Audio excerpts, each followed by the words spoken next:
Ayer te volví a ver sonriente, desparramando dientes en la televisión. En mi opinión, la cosa no es para risa. Si estamos en la cornisa, vos sos el empujón. Ayer escuché en la radio que un experto en Ohio dijo que vamos bien. I'm sorry, man. Venite por el barrio, yo te doy mi salario y te quiero ver. Para, aunque te cierren las cuentas, mis sueños no están en venta. Para la mano, para. Guarda la hojita con el chamullo, no traces lo que no es tuyo. No me vengas a zarpar. Ayer me enteré por el diario que es un plan necesario dejarme sin morfar, que hay que cambiar, que llegó la alegría y un señor policía me lo quiere explicar. Para, aunque te cierren las cuentas, mis sueños no están en venta. Para la mano, para. Guarda la hojita con el chamullo. 20 y 10, arrancamos Buster Recortado aquí en Radio H, en la radio de Lomeromansi. Estamos con nuestros invitados, que es el doctor Mena y el doctor Ubeira, y vamos a estar hasta las 22 horas aquí. Pero antes quería preguntarle a mi amigo Sergio Burstein cómo estuvo la semana, en qué anduvo, porque no lo vi, por eso le pregunto. ¿Usted también me anda controlando? Yo lo controlo. Hay otro que te espían, yo por lo menos te lo digo. Bueno, está bueno eso. Sí. No, nada, haciéndolo de siempre, tratando de laburar, de ganarse el mango. Uno tiene que laburar para vivir. Pero un poco ocupado en las redes. Usted me metió en las redes y yo estoy enchufado. Y sí. Ayer tuve el gusto de que me bloquearan. Un impresentable. Un tipo que se dice democrático. Y ese democrático es responsable de la muerte de Héctor Timerman. Se llama Waldo Wolf. Ah, lindo muchacho. Sí, de esos hay muchos.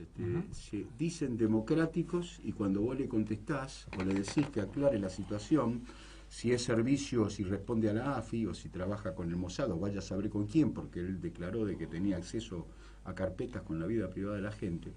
Entonces le dije, bueno, flaco, si vos le iniciaste una causa a Leopoldo Moró por decirte o dar a entender que a lo mejor podía ser Mossad, decime entonces, ¿de dónde tenés vos acceso? Pues sos diputado, tenés acceso.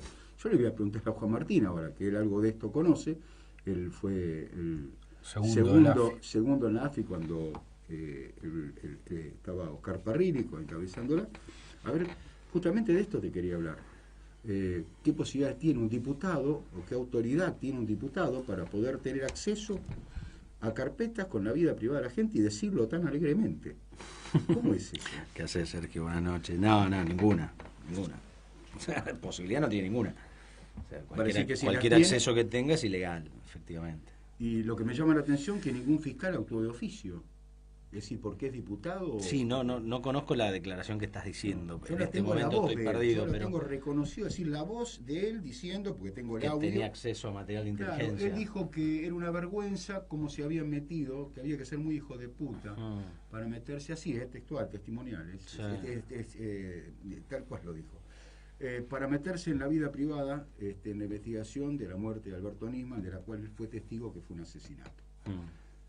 Tampoco lo llamó nadie a declarar cuando dijo que yo soy testigo, lo escribió. Entonces él dice, porque yo tengo acceso a la vida, es decir, a carpetas con la vida privada de la gente, pero no las divulgo. Mira qué lindo. No, debería dar alguna explicación, ¿no? Yo creo que hay un concepto que le escuché ayer al doctor Mena en la televisión que me parece clave, que no hay agentes inorgánicos. A mí me parece que eso es clave, porque si no pareciera que hay como la ilegalidad está naturalizada, ¿no? Bueno, sí, lo dije justamente por eso, porque si no es como que le bajamos un concepto clave. Le bajamos el precio a lo ilegal. Si naturalizamos la posibilidad esta de, no, bueno, es un inorgánico, existe un inorgánico. No, es ilegal. O sea, tal cual. O seés agente de inteligencia o no seés nada. Y si como un privado ejercés tareas de inteligencia, manejás material de inteligencia, regido por el secreto, etcétera, etcétera, es una actividad ilegal. Y es de las más graves, ¿eh?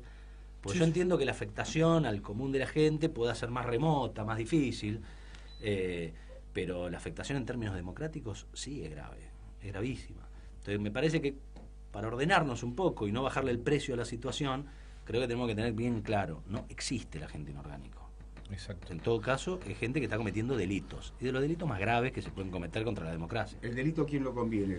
¿Quién lo está cometiendo? Es decir, por ejemplo... Y si lo está haciendo por orden de un funcionario, lo cometen ambos. Exacto. Sí, porque si vos sos inorgánico, como se lo llama, quiere decir que alguien, es decir, te contrató o te carpeteó. Totalmente. O vaya a hacer lo que... Por ejemplo, Natasha Hay, que supuestamente ella declara, dice, si yo sabía que me metía con esta gente, no me hubiera metido jamás, es decir, a espiar, no me acuerdo cómo fue, que reconoció que trabajaba para la CIDE. Es decir, como ella está considerada inorgánica, ¿verdad? El padre de Natasha Hay era agente. Claro, pero evidentemente de alguna manera te obligan a hacerlo, o te dicen, che, a cambio de nada. Sí. Perdón, me voy a meter en Daniel Santoro, en concepto de que le hizo... Bueno, ahí hay una... ¿En concepto de qué? También existe el buche, ¿no? Y el buche bueno, ahora lo llamamos por su nombre. Hay que ver, yo creo que por lo que se describe en los medios de comunicación, estaría siendo un poco más compleja la situación. Bueno, pero el buche... excedería el rol del buche, sino que se está adjudicando algún rol de participación un tanto más importante. Por eso es que insistimos en que yo creo que lo que conocimos hace 2 meses esta parte es la causa más importante de los últimos, desde el retorno a la democracia, la causa más importante en términos institucionales. Sí. Porque uno puede ser violado en la buena fe, capaz que cuenta algo y no sabe quién se lo está contando, etcétera, pero por lo que se está conociendo, excedería el rol de un buche o un periodista irresponsable que habló de más. No, pues vamos a decir, un buche buchonea. Porque... Un buche es un tipo locuaz que dice pavadas, algunas pueden ser ciertas, otras no tanto, se la dice a una persona y esa persona utiliza esa información. Y el que le está dando quizás no sabe para qué. Pareciera que la situación en este caso es bastante distinta, hay un rol de participación distinto. Sí, tiene una... Pero todo eso será materia de investigación. Parecería ser, digamos, el que materializa... Claro. Digamos, lo que ocurre entre el empresario y yo tengo una opinión personal respecto de este periodista Santoro, y te la voy a contar acá en confianza cuál es. A mí me nombró infinidad de veces Santoro. No me llamó nunca. Nunca. Mi teléfono lo tiene todo el mundo. Nunca me llamó para corroborar lo que estaba diciendo. Aunque sea para decir la peor maldad respecto a mí, creo que el código de ética periodístico implica hacer un mínimo chequeo de fuentes. Nunca habló conmigo, nunca habló con nadie allegado a mi persona y a mí se cansó de nombrarme. Entonces, yo hasta este momento tenía una percepción respecto de que era un irresponsable en el ejercicio de la profesión de periodista. Ahora, con el conocimiento de esta causa, veo que me parece que es más compleja la situación. Tipo, aparentemente estaría operando, estaría teniendo un grado de complicidad distinto. Pero bueno, todo eso será materia de investigación. A mí lo único que hace es chequear mi percepción previa respecto de este personaje, nada más. Exacto. Y más o menos lo mismo pasó con quien tengo a mi derecha, ¿no? Un poco más grave. Lo que le pasó a él creo que es un poco más grave. Y, bueno, claro. Obviamente está él, mejor que lo explique él. Pero yo como abogado que ejerzo la profesión, cuando veo que un colega de la trayectoria, la experiencia...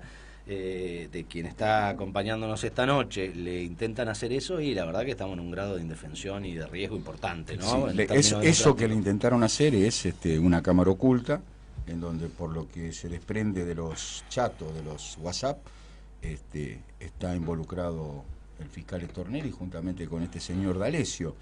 ¿Qué sentiste cuando te diste, o leíste o te informaron de que te iban a hacer una cámara oculta, o que estaban las posibilidades de que te hagan una cámara oculta, siendo abogado del Ascar, vamos a decir, vos representás a el Ascar, también lo representás a Rivelli en la causa AMIA, Y Oscar Tomás en la causa de los cuadernos. Exacto, y a Oscar Tomás en la causa de los cuadernos. Que a mí se me ocurrió algo decir, ¿no? Es decir, viendo, decir que todo el mundo habla de la causa cuadernos en paralelo a la causa esta de D'Alessio, pero yo no me puedo olvidar que en el Congreso un señor juez federal, Alejo Ramos Padilla, se dio vuelta y un colaborador le acercó un cuaderno y levantó un cuaderno color negro, el cual elogió que no era ni una fotocopia ni una foto de una fotocopia, que estaba escrito que se puede hacer cuerpo de escritura, en donde los nombres que figuran son los de ellos, de los que hoy están preocupados, es decir, le hace allegados al gobierno, parte del gobierno. Lo cierto es que estos cuadernos existen y a vos te involucraban justamente en esa cuarta. Y a mí se me ocurre de Stornelli decirle que fíjate vos cómo es la vida. El que a cuaderno mata, a cuaderno muere. Porque Stornelli está en ese cuaderno. Y el que amó la causa, por la cual D'Alessio comenta, ¿no?, de cómo se armaban, es una causa que se llama cuaderno. Fíjate vos la vuelta de la vida, ¿no? Sí, hay una cosa que es bueno que la audiencia sepa, que generalmente está bastante desvalorizado y se lo ningunea de todas las formas, que es lo que significa el Código de Procedimientos Penal. El Código de Procedimientos Penales es el regulador del artículo 18 de la Constitución Nacional. O sea, eso de la defensa en juicio, que la gente habla, el debido proceso, se traduce pura y exclusivamente en el Código de Procedimientos. La pregunta es: ¿para qué hay un Código de Procedimientos? ¿Es para los abogados, para saber cómo tenemos que trabajar? No, es para el ciudadano. Porque la diferencia entre que un acta se confeccione o un acta no se confeccione, un procedimiento policial, hace que vos estés 5 años en cana o te vayas en libertad.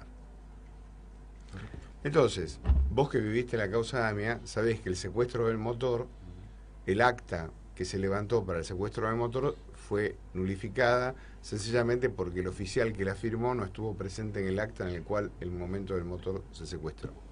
¿Qué significa esto?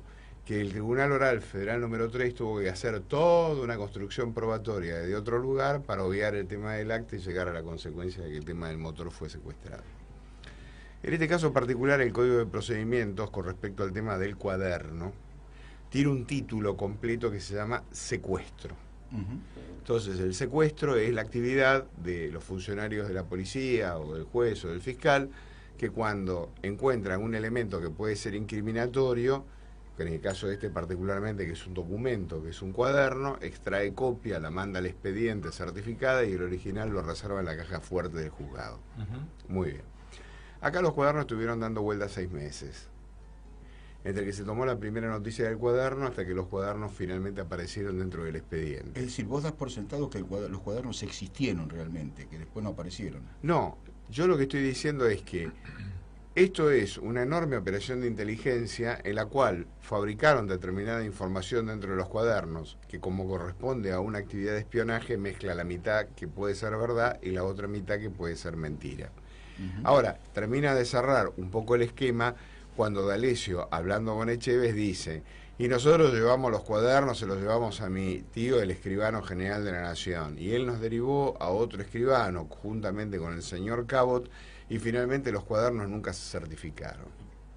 Esto quiere decir que si D'Alessio estuvo involucrado el día 1 en el movimiento del tema de los cuadernos, yo tengo que dar por supuesto, o por lo menos con algún grado de probabilidad, de que el secuestro real de esos documentos nunca estuvo en la intención de nadie incorporarlos como corresponde a la apertura, digamos, de este proceso. Bueno, y las novedades van a seguir saliendo, porque seguramente el juez Ramos Padilla, lo que, digamos, me ha comentado es que hay nada más que un 15 o un 20% de la información expurgada, tiene el 80% por expurgar. Con lo cual, se nota un enorme nerviosismo, tanto en el gobierno como en la justicia, no tanto solamente por lo que ya se conoce, sino porque evidentemente debe haber mucho más de lo que se va a conocer. Entonces, claro, uno ve como, por ejemplo, porque esto es lo que suele pasar con los acusadores que de pronto se constituyeron en fiscales de la República, como la señora Carrió, y que finalmente tiene que salir a recular en chancletas cuando de alguna manera se hace conocido este tema. Y saca unas copias que supuestamente le provee el AFI de unas conversaciones que había entre diferentes personas que estaban detenidas en la cárcel, como el caso de Barata y otras personas más. Ahora, adjudicarle a Barata la construcción de una maniobra como la de Chévez, que Barata lo manejó a D'Alessio, manejó a Chévez, manejó al fiscal, los metió a todos en una misma maniobra. Todo esto de la cárcel con el teléfono público, yo creo que Barata tiene que presentarte a presidente de la República, porque debe ser el hombre más brillante de la historia de la República Argentina. Belgrano y San Martín, un poroto al lado de Pero más aún, si tiene esa capacidad, ¿qué hace preso? Bueno, esto es lo que no se explica. O sea, bueno, yo lo digo esto en sorna, obviamente, para reírnos un poco, porque si te lo tomás en serio te da un infarto. Es terrible, claro. Entonces, lo que tenemos es eso, y lo que hay que tener es paciencia, lamentablemente, hasta que esto más o menos quede clarificado. Vos le nombraste a Carrió, y Carrió ahora nuevamente se llena la boca diciendo hay que disolver la AFI, hay que disolver la AFI. Y yo digo, ¿y si disuelven la AFI, de dónde saca la info? Carrió primero lo que tiene que hacer es dejar de usar... Porque se informa el AFI. Porque lo primero que tiene que hacer para ser coherente es dejar de usar información de inteligencia ilegal que ella administra. Por supuesto. Porque 2 semanas antes de pedir la disolución de la AFI, o un mes, presentó una denuncia con escucha que llegaron en un sobre cerrado a su casa o a su despacho. Así es. Entonces, el agente anónimo. Por favor, un poco de coherencia antes de pedir la disolución de la agencia de inteligencia. Sí, empezá por no usar la información que te llega clandestinamente. Después vemos si hay que reformarla, si hay que derogarla o lo que sea. Es un nivel de incoherencia total, pero bueno, yo lo que creo que muestra, así como decía recién el doctor Ubeira, la desesperación del gobierno. La desesperación, esa torpeza de salir a pedir el juicio político del juez federal Alejo Ramos Padilla. Y pero ya hizo varias. Cuando el gobierno tiene que ser el primer interesado en esta investigación. Ya hizo varias, Juan Martín. Entonces, bueno, a mí a qué me suena es a la típica actitud de, che, muchachos, nos descubrieron. Claro. La actitud que está mostrando el oficialismo, el Poder Ejecutivo, nos descubrieron. No, bueno, que den cuenta de lo que estaban haciendo. Hasta punto tal que entrega al padre en ese reportaje que le hace al hermano y al primo. Y al primo. Entonces, cuando vos ves esto y arranca primero diciendo de que como presidente lo que ha tratado de resguardar la independencia del Poder Judicial, y 1 minuto 30 segundos después viene y dice: este muchacho ya nos hizo varias por el tema del gas y otras cosas más. Sí, de los jueces de la Corte. Entonces, bueno, la verdad que bueno, el tema de intentar el impulso de 2 jueces de la Corte por medio de los decretos y todo ese tipo de cuestiones. Yo creo que ni siquiera en la dictadura se animaron a tanto. O sea, el padre de Héctor Timerman, lo digo siempre, se fue a Israel con la corte de Gabrieli, y el hijo, en pleno estado democrático, murió atado a la pata de una cama, sencillamente porque le denegaron la posibilidad de ir a hacerse un tratamiento que a lo mejor no le hubiera mejorado nada, pero a los deudos le hubiera dado la tranquilidad que hubieran agotado hasta el último esfuerzo para sacar adelante a su padre o a su esposo. Y esto lo hizo Bonadío. Bonadío, perdón, ¿no? Y esto corre por mi cuenta, Bonadío, la AMIA, la DAIA, los medios hegemónicos. No, pero bueno, todos, claramente todos se alineaban uno atrás del otro para lograr en la cabeza de Héctor Timerman llevar adelante una... Bueno, estamos con Juan Martín Mena, que también está procesado por esto. Efectivamente. Es decir, él está procesado por el memorándum. Apenas un delincuente, con Jorge Salcedo. Gran película. Sí, pero quiero rescatar lo que dice Ubeira, que es importante. Cuando están diciendo recién, bueno, empezaron con los jueces por decreto. Yo lo que creo es que hay que buscar reflexionar un poco más. No se podía llegar a un resultado distinto con este gobierno. Cuando uno analiza cómo comenzó, y no quiero sonar reiterativo, no sé si lo dije ayer, pero lo estoy diciendo últimamente en todos los ámbitos que puedo. Este gobierno asume. Nosotros en el año 2015 hicimos una reforma de la Agencia Federal de Inteligencia que costó horrores a la política argentina. Del tema de los fondos reservados. Y vos lo sabés muy bien, Sergio, porque era un compromiso asumido en el marco de la causa AMIA en el año 2005. Así es. La política siempre fue refractaria a meter el cuchillo en los organismos de inteligencia. Cuando la expresidenta tuvo la posibilidad de hacerlo, lo hizo. Con mucho esfuerzo sancionamos una ley que previa iba bastante más allá de los fondos reservados, pero quedémonos con eso.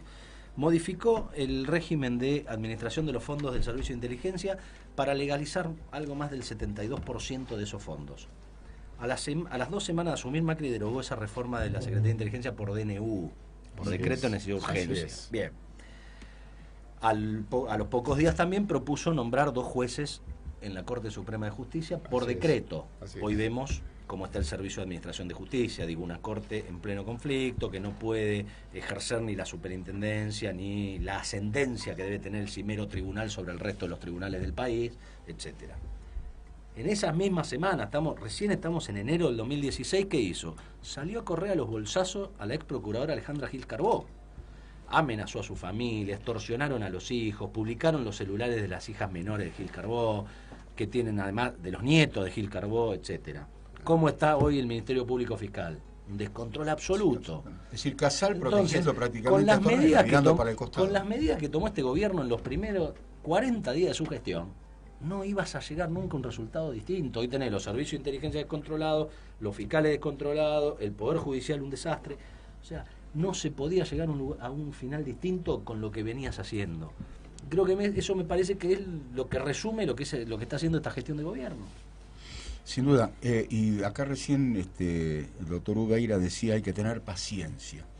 Hay que dejarlo, debo entender por esto que querés significar que hay que dejarlo trabajar al juez, tranquilo, que las cosas se vayan sucediendo, es decir, cuando pueda tener acceso a esa información que a falta de software o de distintos elementos que se necesitan para poder conocer qué hay dentro de esos rígidos, seguramente van a aparecer más situaciones, pero voy a esto.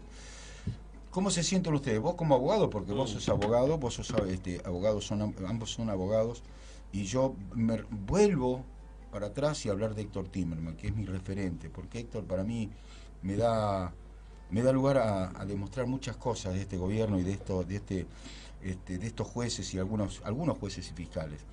Héctor Timerman fue obligado a declarar en una indagatoria con un estado de salud calamitoso. Sí, lo conozco perfectamente. No le hicieron el mismo trato que tuvieron con Franco Macri, que era lo que correspondía ante una situación de gravedad, es enviarle a los médicos al domicilio. Me parece bien lo que se hizo con Franco, no se lo hizo con Héctor Timerman. Y tenemos un fiscal como Stornelli, que no es cualquier fiscal, porque es uno de los referentes como fiscales, es decir, que se niega por 4ª vez a concurrir, y tenemos un procurador suplente, no sé cómo se llama, momentáneo, interino, como es Casal, y el resto de los fiscales que para mí con un silencio cómplice lo protegen a Stornelli. ¿Cómo se paran ustedes como abogados cuando tienen que enfrentar una causa? ¿Vos cómo te sentís cuando vas a ir a la causa Cuaderno y tenés a Stornelli como fiscal? Mira, yo soy hijo de inmigrantes. Mi vieja vino como mucama acá a la República Argentina, y ahora tengo de clientes y amigos míos ministros de la Nación. O sea que yo lo único que creo es en la cultura del laburo, en levantarse toda la mañana, seguir a la brecha, aunque te duelan las muelas. Entonces, yo no creo en otra cosa. Después lo demás, si llueve, mejor. Stornelli sigue estando en la causa Cuaderno. Se hace una presentación, yo te entiendo, está bárbaro. Si vos me estás haciendo tú una escenografía. Y pero lo que pasa que... ¿Cómo tomas en serio? Pero ¿sabés lo que pasa? Que me parece que vos ves mucho Disney. Acá no pasa... me encanta Disney. Y por eso. Pero vos estás esperando que venga, no sé, algo de otro lado. Mirá, Paul Bocuse, el padre de la Nouvelle Cuisine francesa, decía que nada que entra podrido a la olla sale mejor de a la olla. O sea que la bondad de un plato está en la calidad del ingrediente. Como acaba de decir el doctor Mena con una autoridad total, todo lo que era el conjunto institucional que dio pábulo a este gobierno, ya se advertía de antemano que era, una catástrofe. O sea, el mejor equipo de los 50 años era una banda de asaltantes. Entonces, lo que vos tenés ahora son los resultados concretos en política económica, financiera y qué sé yo. Y la judicial no escapa a eso, porque la lógica para estas personas era utilizar el aparato judicial de la misma manera que utilizaron a los militares cuando podían. Entonces, el poder disciplinador de la justicia, la construcción del enemigo desde el punto de vista del adversario penal, para poder utilizar determinado tipo de figura, estigmatizarlo, llevarlo a la cárcel, amenazarlo, coaccionarlo, han utilizado toda la variante del registro. O sea que no sorprende, lo único que me sorprende es que la gente se sorprenda. Entonces, ¿qué esperaba la gente que pasara con estos mamarrachos? No, perdón. Y no solo se sorprende, también, por lo mismo. No por solo, lo mismo que hoy termina, ¿no? No solo se sorprende, sino que muchos no lo creen. Se resisten a creer porque esto es increíble. Pero es que no hay ningún problema, porque cuando Cristo resucitó, parece que Tomás quiso meter los dedos en los agujeros. Ya sé, ustedes lo mataron, bueno, yo estoy tratando de... Otra vez me manda. Pero cuando cuando nombre a Cristo ya me crispan los nervios. Cuando ¿viste? Cristo resucitó, hubo uno que dijo, yo si no meto los dedos en los agujeros no puedo creer que haya resucitado. Que seguramente de los dos era el que estaba más lúcido. Porque a mí me parece un resucitado, qué sé yo, ¿qué querés que te diga? Se llama el apóstol, se llama el Santo Tomás.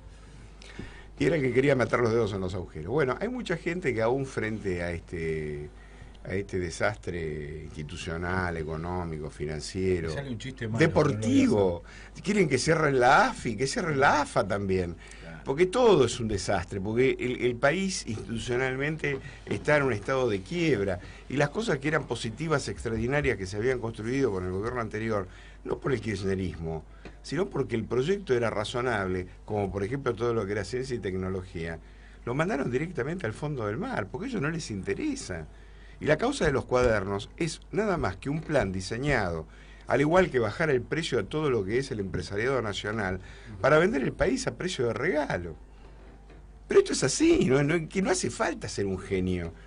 O sea, ¿por qué de alguna manera esto de Roca de vaca muerta? Dice la gente, mirá, se metieron con Roca, y que Roca... Pero Roca no existe, si el tipo es capaz de agarrar y decir que el viejo es un ladrón. Imagínate a Roca lo empuja por la ventana. Y la gente se sorprende, y yo digo, pero ¿de qué se estarán sorprendiendo? O sea, votaron un gobierno que es una cleptocracia, es un gobierno de ladrones de verdad. ¿Vos qué te pensás que te pasa en cualquier país del mundo si el presidente del Banco Central pierde en una semana 15.000 millones de dólares de reserva y no puede clavar el dólar? O sea, a ver, en una semana Sturzenegger tiró por la ventana lo que nosotros vamos a deber en la segunda cuota del próximo gobierno que venga. Entonces, no sé qué la gente, qué le pasa por la cabeza. Y la justicia, ahora, más tarde que pronto, va a empezar a llamarse a la reflexión. Entonces le salió un hijo macho, que se llama Ramos Padilla. Y ahora dice que Ramos Padilla es una cosa rara. Ahora, la pregunta es, ¿quién lo mandó veranear en el CR a Stornelli? Ramos Padilla. Ramos Padilla le fue a empujar a Echeveste y a ¿cómo se llama este muchacho? Sí, a este D'Alessio, el de PDVSA. A ver, la paradoja de esta causa es que esta causa, la única filmación que impone el artículo 6º de la ley del arrepentido, la aportó D'Alessio, que firmó al de PDVSA, porque el fiscal lo hizo por acta. A ver, si no fuera dramático porque hay gente en cana, es para tirarse al piso y llorar de risa. Parece una película de Cantinflas. Si nos han degradado incluso institucionalmente, porque esto es lo más grave también, ¿no? Esto es gravísimo. Porque no solo ha caído, no ha caído solamente el país, digamos, lo han primarizado y todas las cosas que podemos llegar a plantear, digamos, incluso en un plan continental, digamos, con el Lavallato, ahora los cuadernos, digamos, todo genial. Sino que además han degradado lo que habíamos construido institucionalmente, con fallas, tratando de corregir en el gobierno anterior. Es que no cierra ese plan si vos tenés institucionalidad. No, obviamente. Para que realmente el plan funcione, vos tenés que romper la institucionalidad de un país. Si no, no te cierra el plan. Porque si tenés jueces de verdad, hay cosas que no van a pasar. Vamos a ir un corte. Sí, dale. Y después está... No, vas a hacer... ¿Querés hacer la pregunta? Bueno, no, la vas a hacer después. Hay que interrumpir. La vas a hacer después. Claudio Pose, que también nos acompaña, que entró tarde, el negrito. Negrito en el buen sentido de la palabra. Y no hay mal sentido de la palabra. Sí, como ruso, ¿viste? Lo mataron a Cristo. Discrimina, tal cual. En su caso, sí. Usted, en su caso, discúlpeme, pero bueno, uno lo conoce. Haga la pregunta y nos vamos a un corte. Dos preguntas, una para el doctor Ubeira. No se me olvide. Para el doctor Mena. Para el doctor Ubeira, que acaba de decir, más tarde que pronto, cuando dijo, ¿no? Sí. Más tarde que pronto, ¿qué significa tarde? ¿Cuáles son los tiempos para reformar el Poder Judicial? ¿Y la otra? Y la otra, a Juan Martín Mena, que fue funcionario del gobierno anterior, múltiple funcionario, vamos a decir, hizo muchas tareas. Jugador de toda la cancha. Jugador de toda la cancha. No me gusta hablar del tema de la autocrítica, ¿viste? Porque la autocrítica en el kirchnerismo es increíble. Es en el peronismo en general, ¿no? La autocrítica, puteamos a tal. Es una cosa rarísima, ¿no? ¿Viste? Cuando hablamos de autocrítica, decía, bueno, hagamos una autocrítica. Sergio, vos te equivocaste. No, pero la autocrítica es a uno mismo. Digo, pero nosotros si nos pensamos para adentro, en algo le pifiamos para estar en esta situación, ¿no? Bueno, vamos al corte y después contestan las preguntas.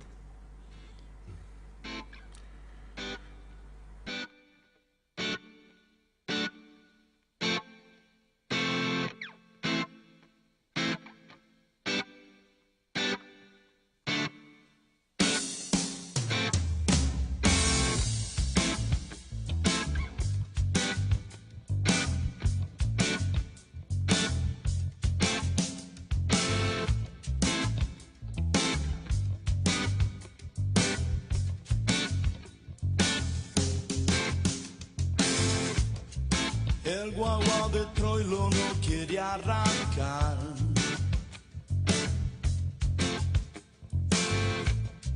Falta envido, truco, chiste nacional.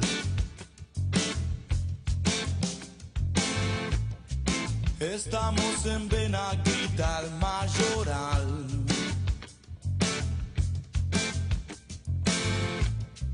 Y pagas el vale un día después. ¿Qué ves? ¿Qué ves cuando me ves? Cuando la mentira es la verdad.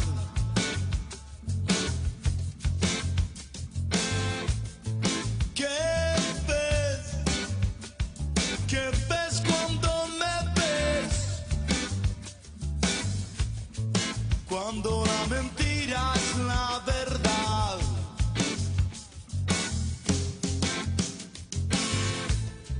La prensa de Dios lleva póster central.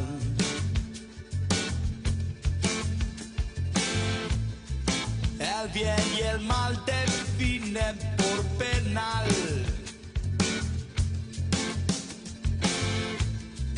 Vía la chapita, porrón en Palomar. Cruzando la vía para poderla pasar. ¿Qué ves? ¿Qué ves cuando me ves? Cuando la mentira es la verdad.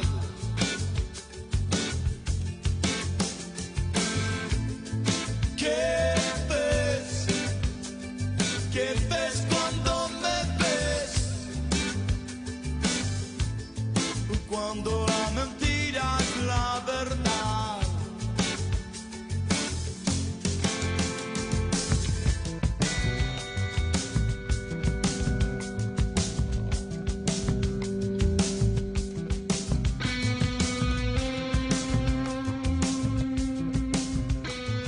Radio H. Radio H. Comienzo de espacio publicitario. Si vas a estudiar un idioma, hacelo con la mejor calidad académica. CUI, Centro Universitario de Idiomas. Inglés, francés, portugués, italiano, alemán, chino, japonés, ruso y muchos más. Elegí el tuyo. Últimas vacantes, certificados y diplomas UBA. Informes en www.cui.edu.ar o al 53 52 8000.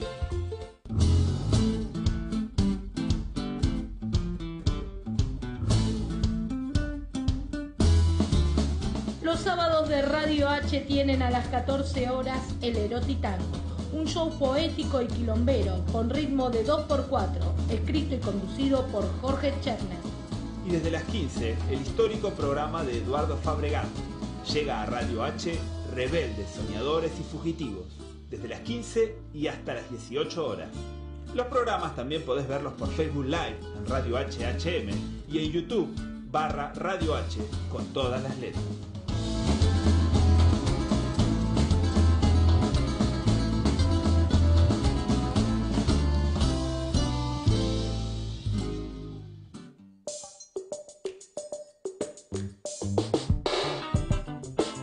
Artes gráficas, servicios gráficos de diseño e impresión, sistemas offset y digital, diseño gráfico institucional y social, atención especial y personalizada a comercios y pymes.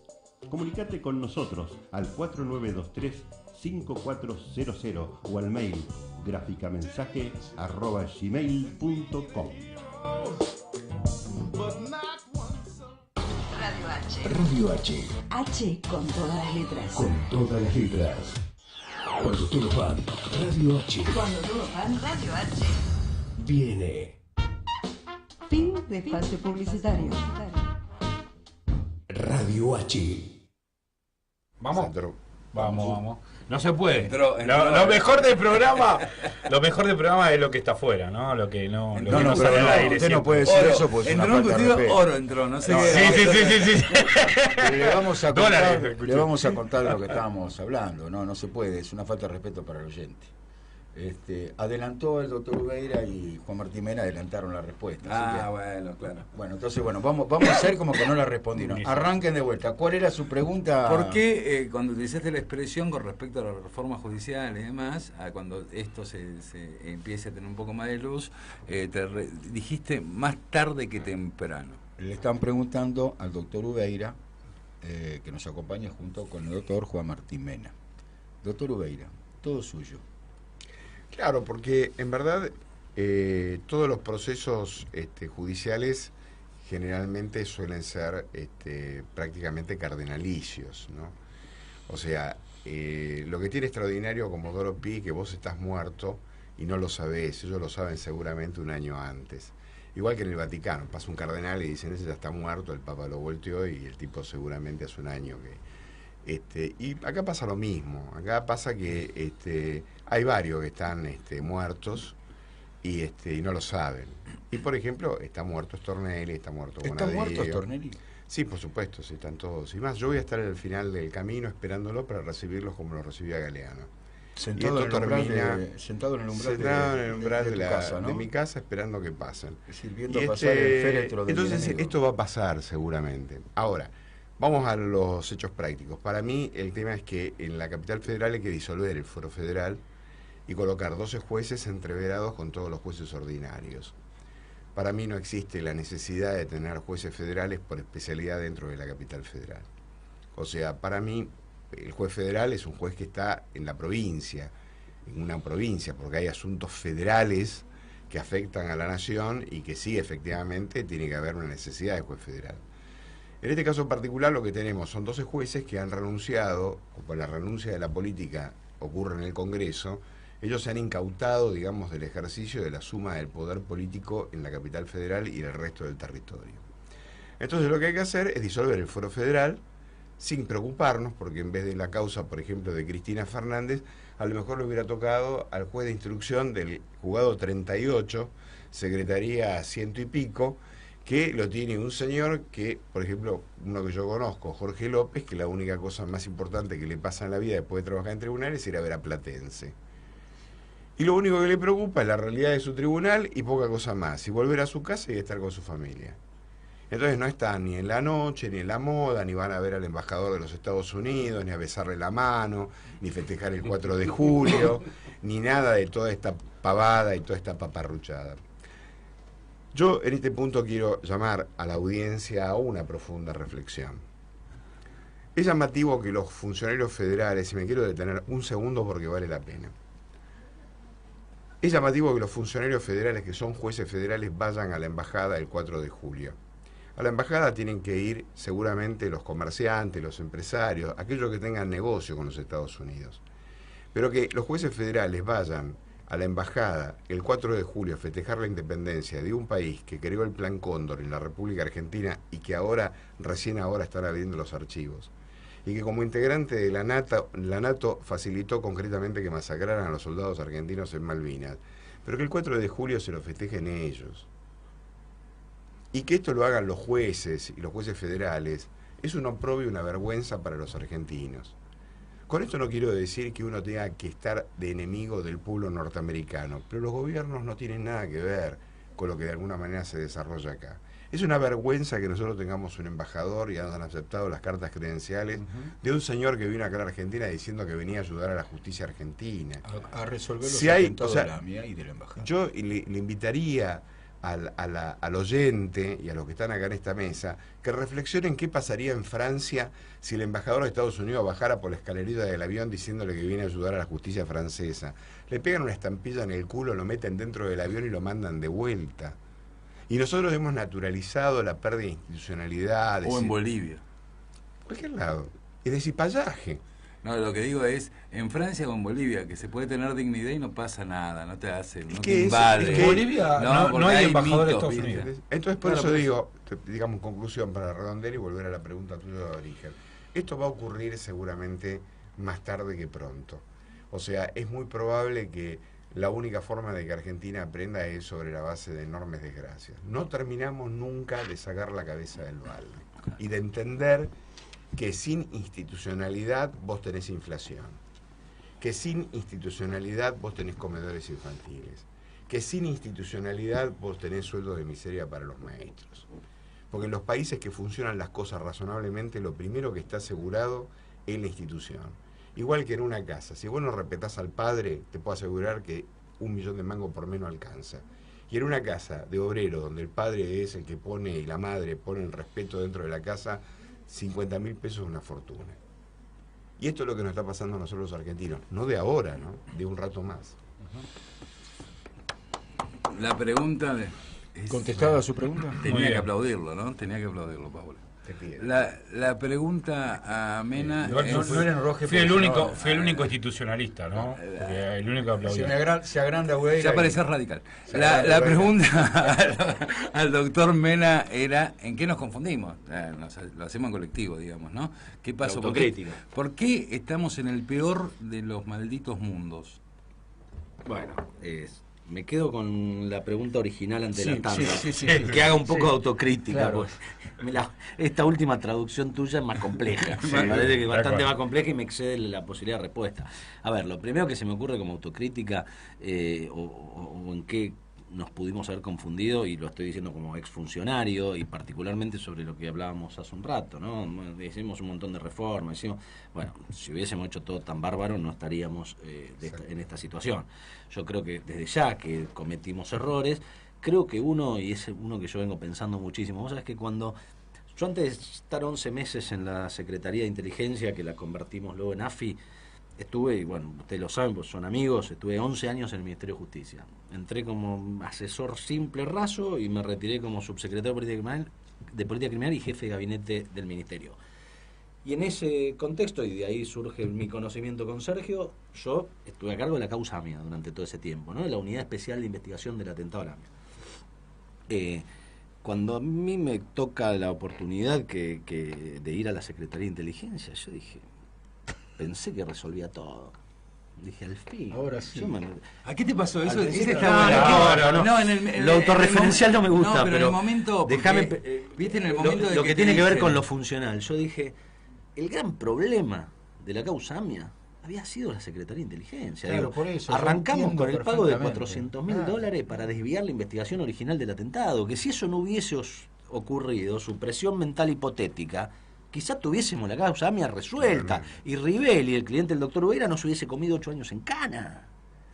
O sea, arrancó así la causa AMIA, con el pago de fondos de inteligencia reservados para desviar la investigación.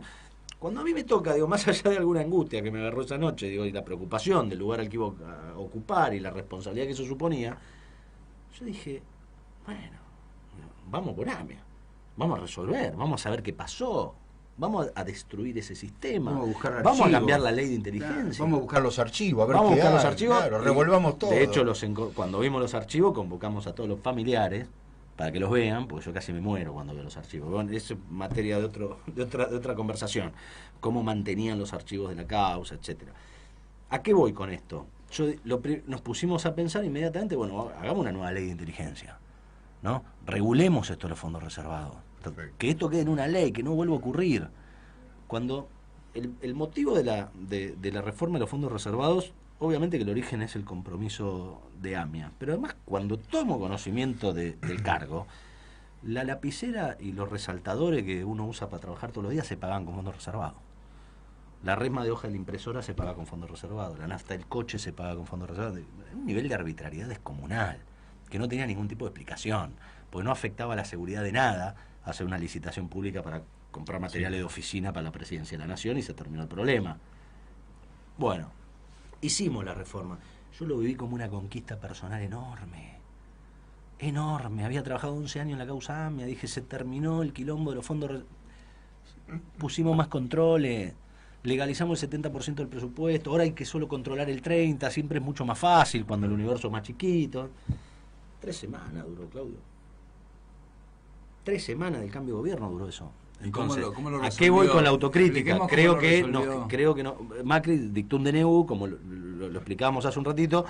Un DNU derogó toda esa reforma, digo, no existió, como que no existió. ¿Cuánto es el monto? Déjame terminar con lo de la autocrítica, porque si no parece que hablo tanto y no hago la autocrítica.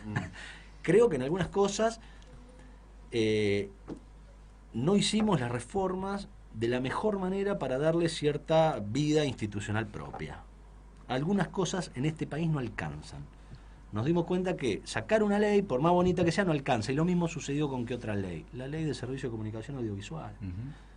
Porque el otro DNU que sacó el otro día este hombre fue ese.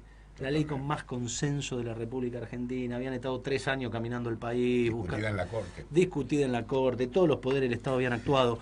Y de la misma manera la derogó con un DNU 3 semanas de asumir. Entonces, yo creo que parte de la autocrítica, esto no es todo, digo, no es soberbia, tuvimos muchos más errores que podemos discutir, pero la que se me viene a la cabeza en este berenjenal en el que estamos hoy, y que es el objeto del programa, es que algunas reformas que se pueden haber hecho mejor o peor, no surtieron el efecto, no las supimos, no sabemos si canalizar bien culturalmente, haberlas explicado bien, o sea, generar barreras, diques de contención para que no sean borrado un plumazo en 3 días.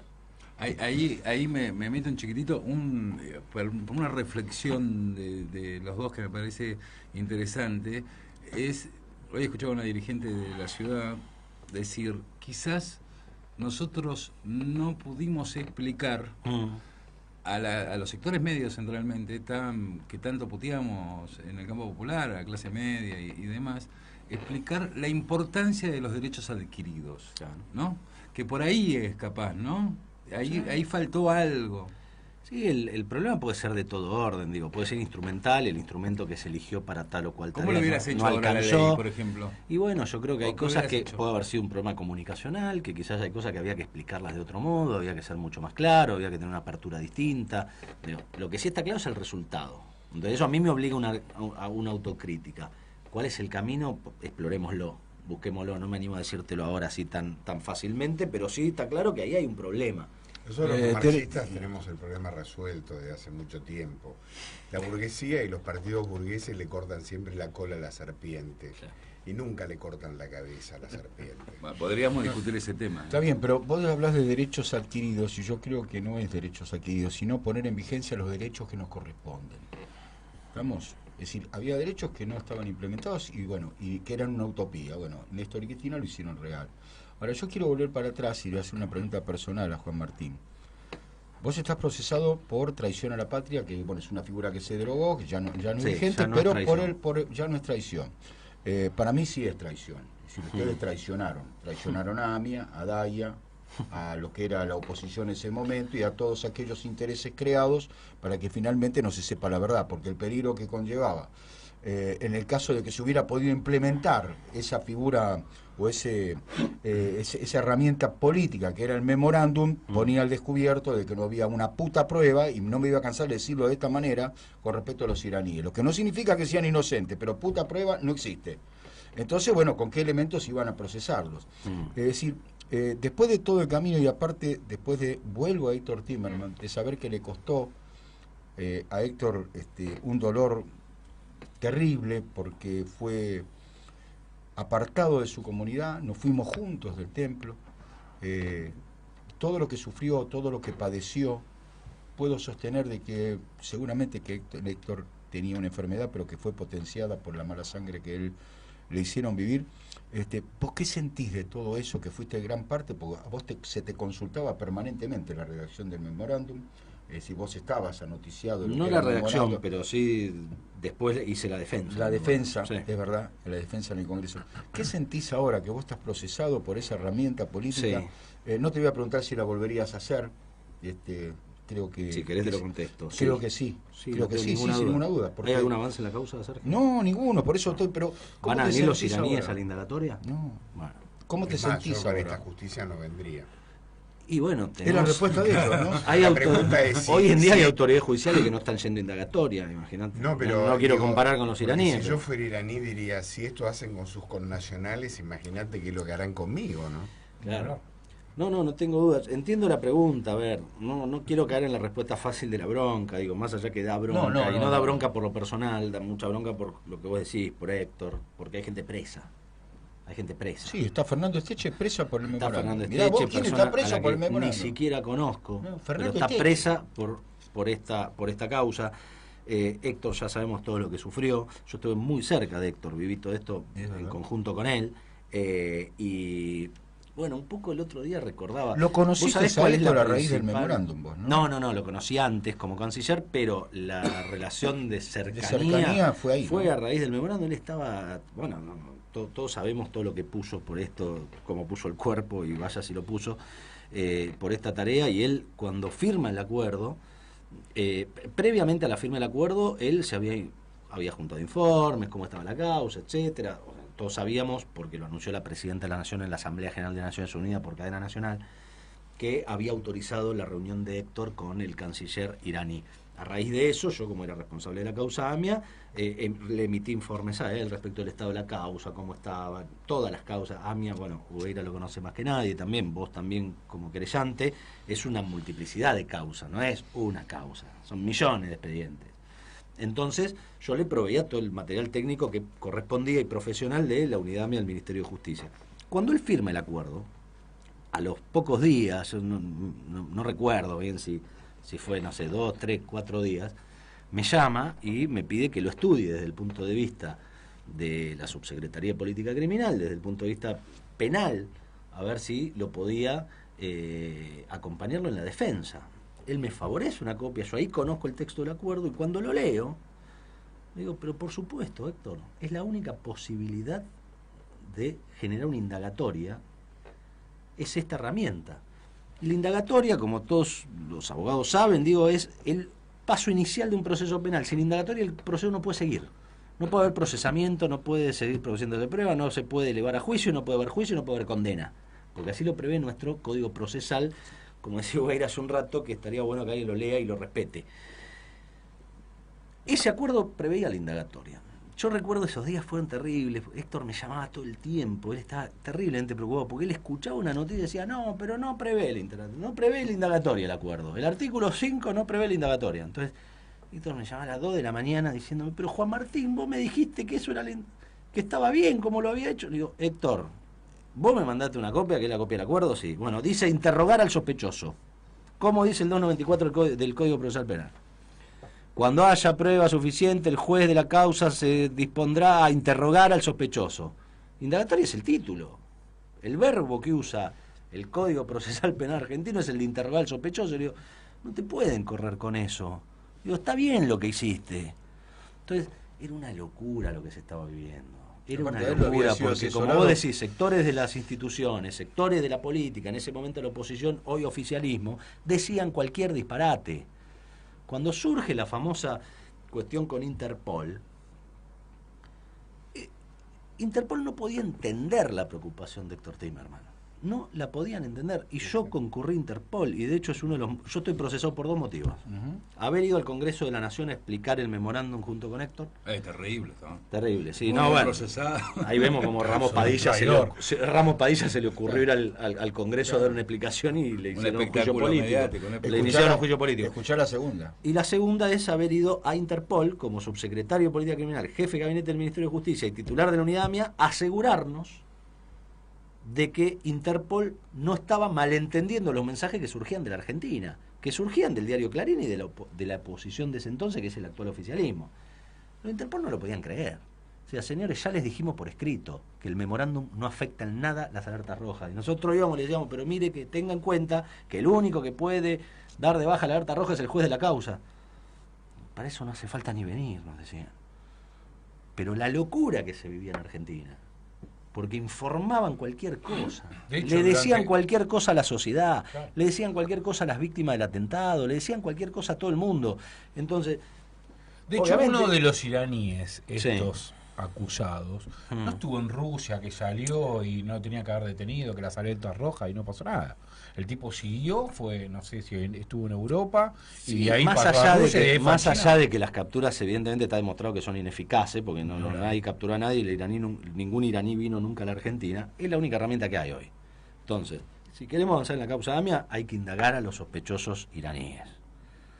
Los tipos creo que ya demostraron con crece que no van a venir a la Argentina a someterse a la justicia argentina. El juicio en ausencia no existe, y gracias... no quería, iba a decir gracias a Dios, no me quiero meter en la discusión de ustedes dos, pero gracias a Dios que no existe. A todos los dioses. Digo, Gracias a todos los dioses. No es posible en nuestro régimen constitucional el juicio en ausencia. Entonces, si no hay juicio en ausencia y los iraníes no vienen, ¿cómo hacemos para indagarlo y avanzar en la causa AMIA? No lo Porque hoy- hacemos. No lo hacemos, ese Bueno, es el negocio, no eso es hacerlo. evidentemente lo que alguien quiere. Eso es evidentemente lo que alguien quiere. Duro, pero yo que lo viví al lado tuyo, más que nada al lado de Héctor, el cual nunca jamás anticipó, yo sabía que viajaba todo, después me llamaba cuando volvía, me decía, bueno, esto y esto y esto.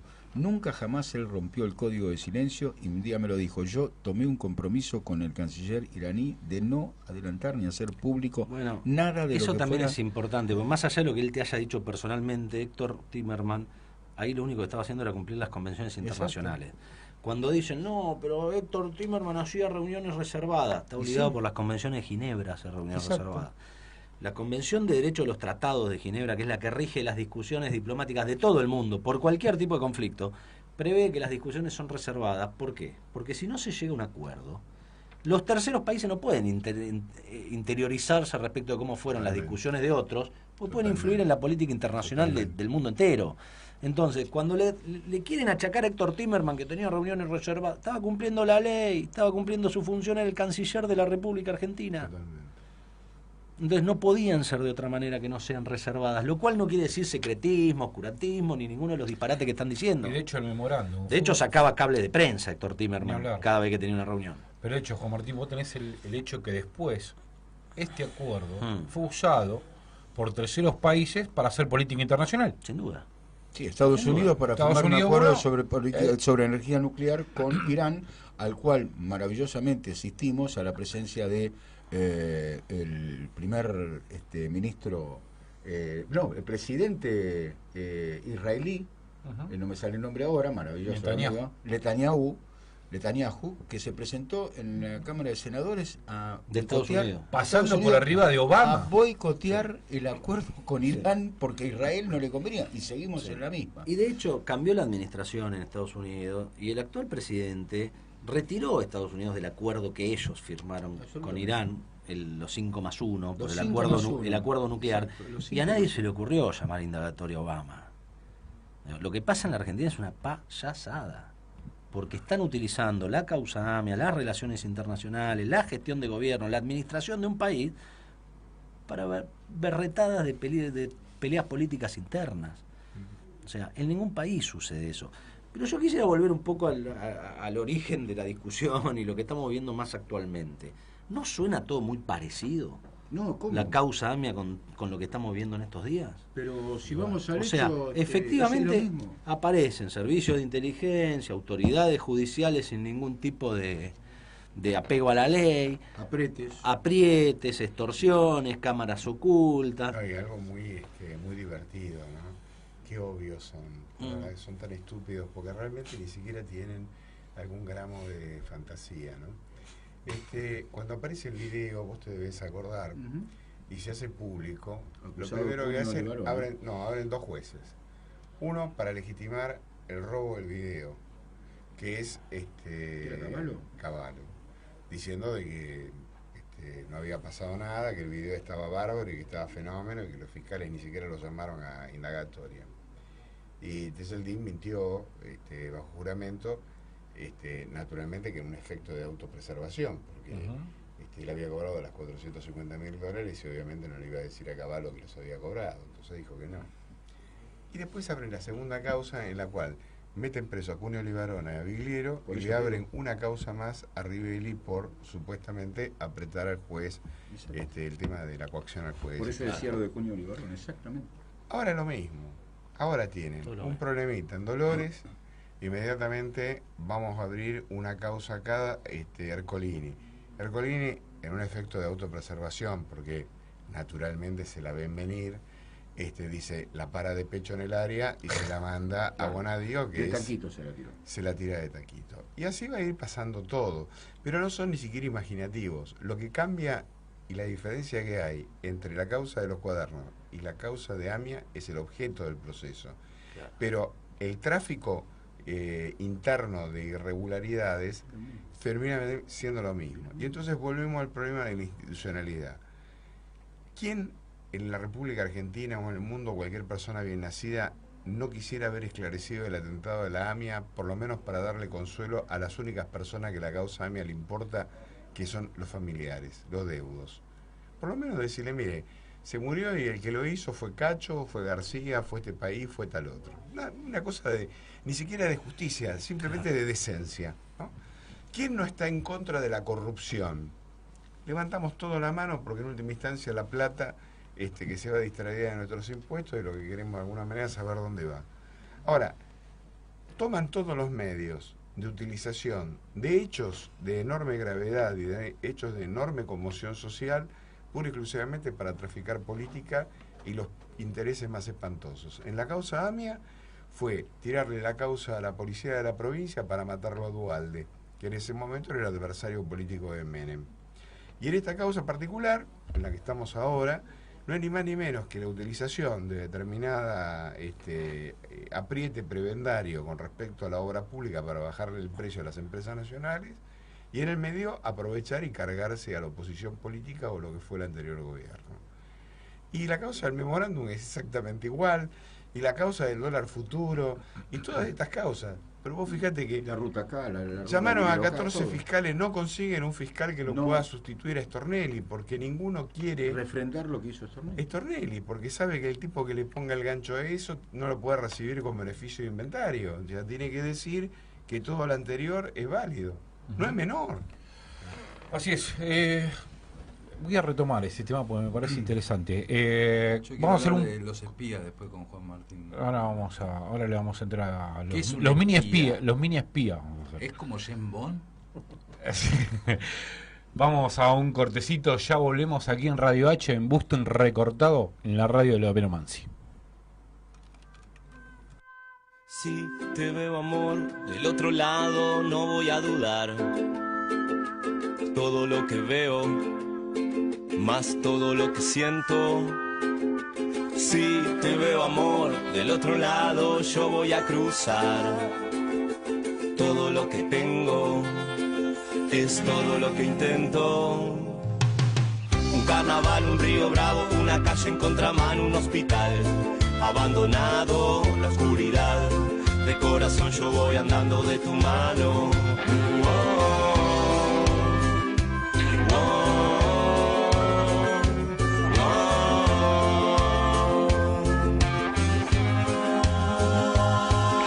Si te veo, amor, del otro lado no voy a dudar.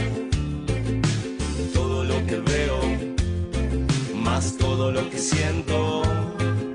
Si te veo, amor, del otro lado yo voy a cruzar. Todo lo que tengo es todo lo que intento. Un temporal, un circo malo, una playa sin verano en espiral. Abandonado, la claridad. De corazón yo voy andando de tu mano.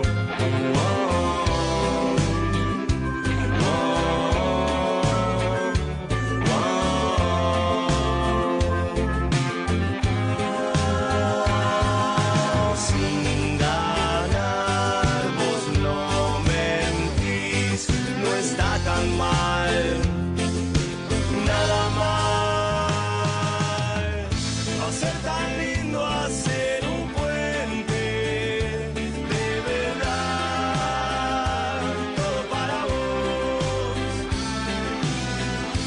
ser hermoso hacer un puente sobre el mar, solo para vos.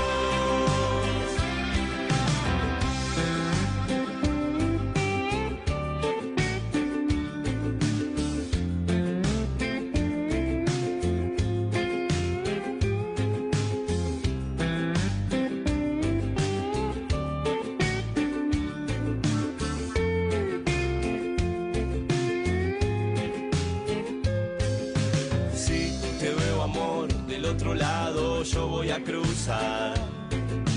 Todo lo que tengo es todo lo que intento.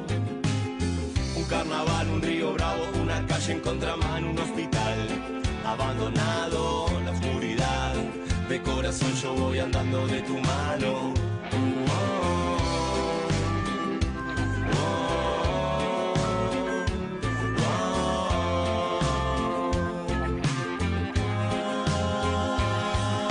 Sin ganar, vos no mentís, no está tan mal, nada más. Va a ser tan lindo hacer un puente, de verdad, todo para vos. Va a ser hermoso hacer un puente sobre el mar, solo para vos. Va a ser tan lindo hacer un puente, de verdad, todo para vos. Va a ser hermoso hacer un puente sobre el mar, solo para vos. Va a ser tan lindo hacer un puente, de verdad, todo para vos. Va a ser hermoso hacer un puente sobre el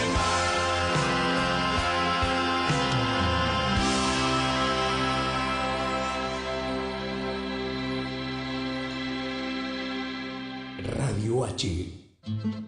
Comienzo de espacio publicitario. Si vas a estudiar un idioma, hacelo con la mejor calidad académica. CUI, Centro Universitario de Idiomas. Inglés, francés, portugués, italiano, alemán, chino, japonés, ruso y muchos más. Elegí el tuyo. Últimas vacantes, certificados y diplomas UBA. Informes en www.cui.edu.ar o al 53 52 8000.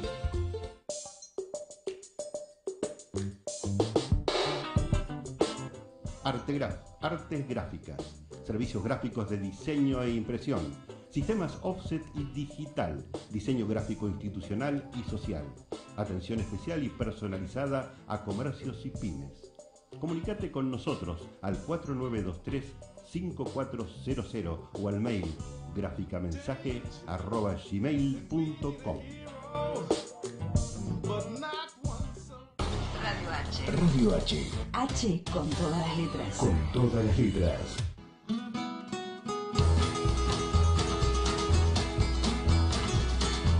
Los viernes en Radio H no te pierdas a las 11 horas el programa de la Agencia Internacional de Noticias de Paz y No Violencia.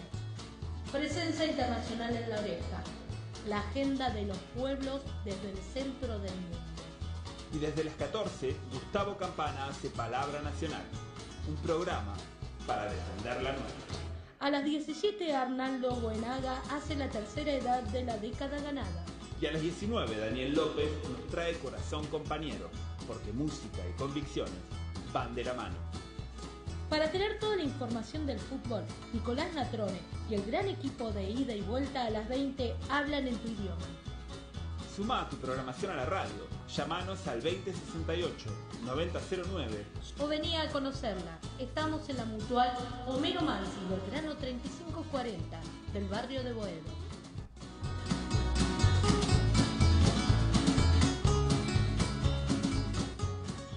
Cuando todos van, Radio H. Cuando todos van, Radio H. Viene. Fin de espacio publicitario. Radio H.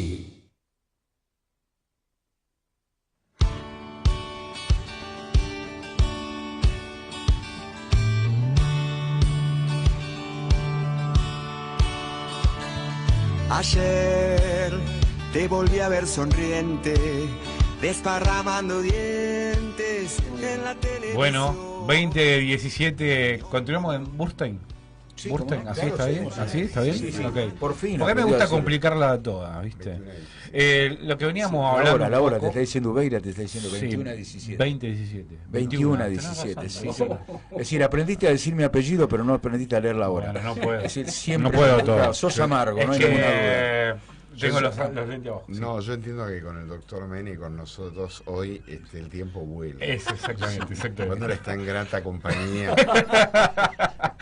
Lo que veníamos hablando con el doctor Ubeira afuera era que, en realidad, le vamos a terminar agradeciendo a Macri su aparición en la política, porque en realidad me parece a mí, y veníamos un poco coincidiendo, es que está exponiendo, digamos, a toda la clase empresarial, a toda esta clase judicial, digamos, y toda la parte de la falencia institucional que venimos arrastrando hace por lo menos del 55 para acá, para mí.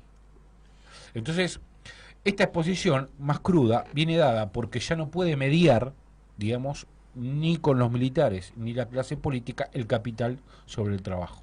Entonces, el capital más crudo, desnudo, digamos, es lógico que una ley que saque, por ejemplo, la del blanqueo, los beneficie directamente porque es el capital, ¿no? Totalmente de acuerdo.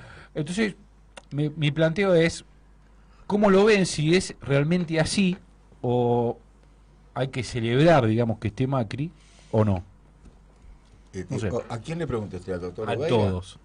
No, Porque- ya respondo yo seco, no, nunca, esos errores, perdón, me meto porque me parece interesante el debate, es el mismo debate que se daba en la década del 70, cuando las organizaciones armadas decían, no está mal el golpe de Estado, hay que ponerlo en la superficie para poder reconocer al enemigo, y nos llevó puesto al movimiento popular y lo seguimos hoy sufriendo eso con la falta de cuadros.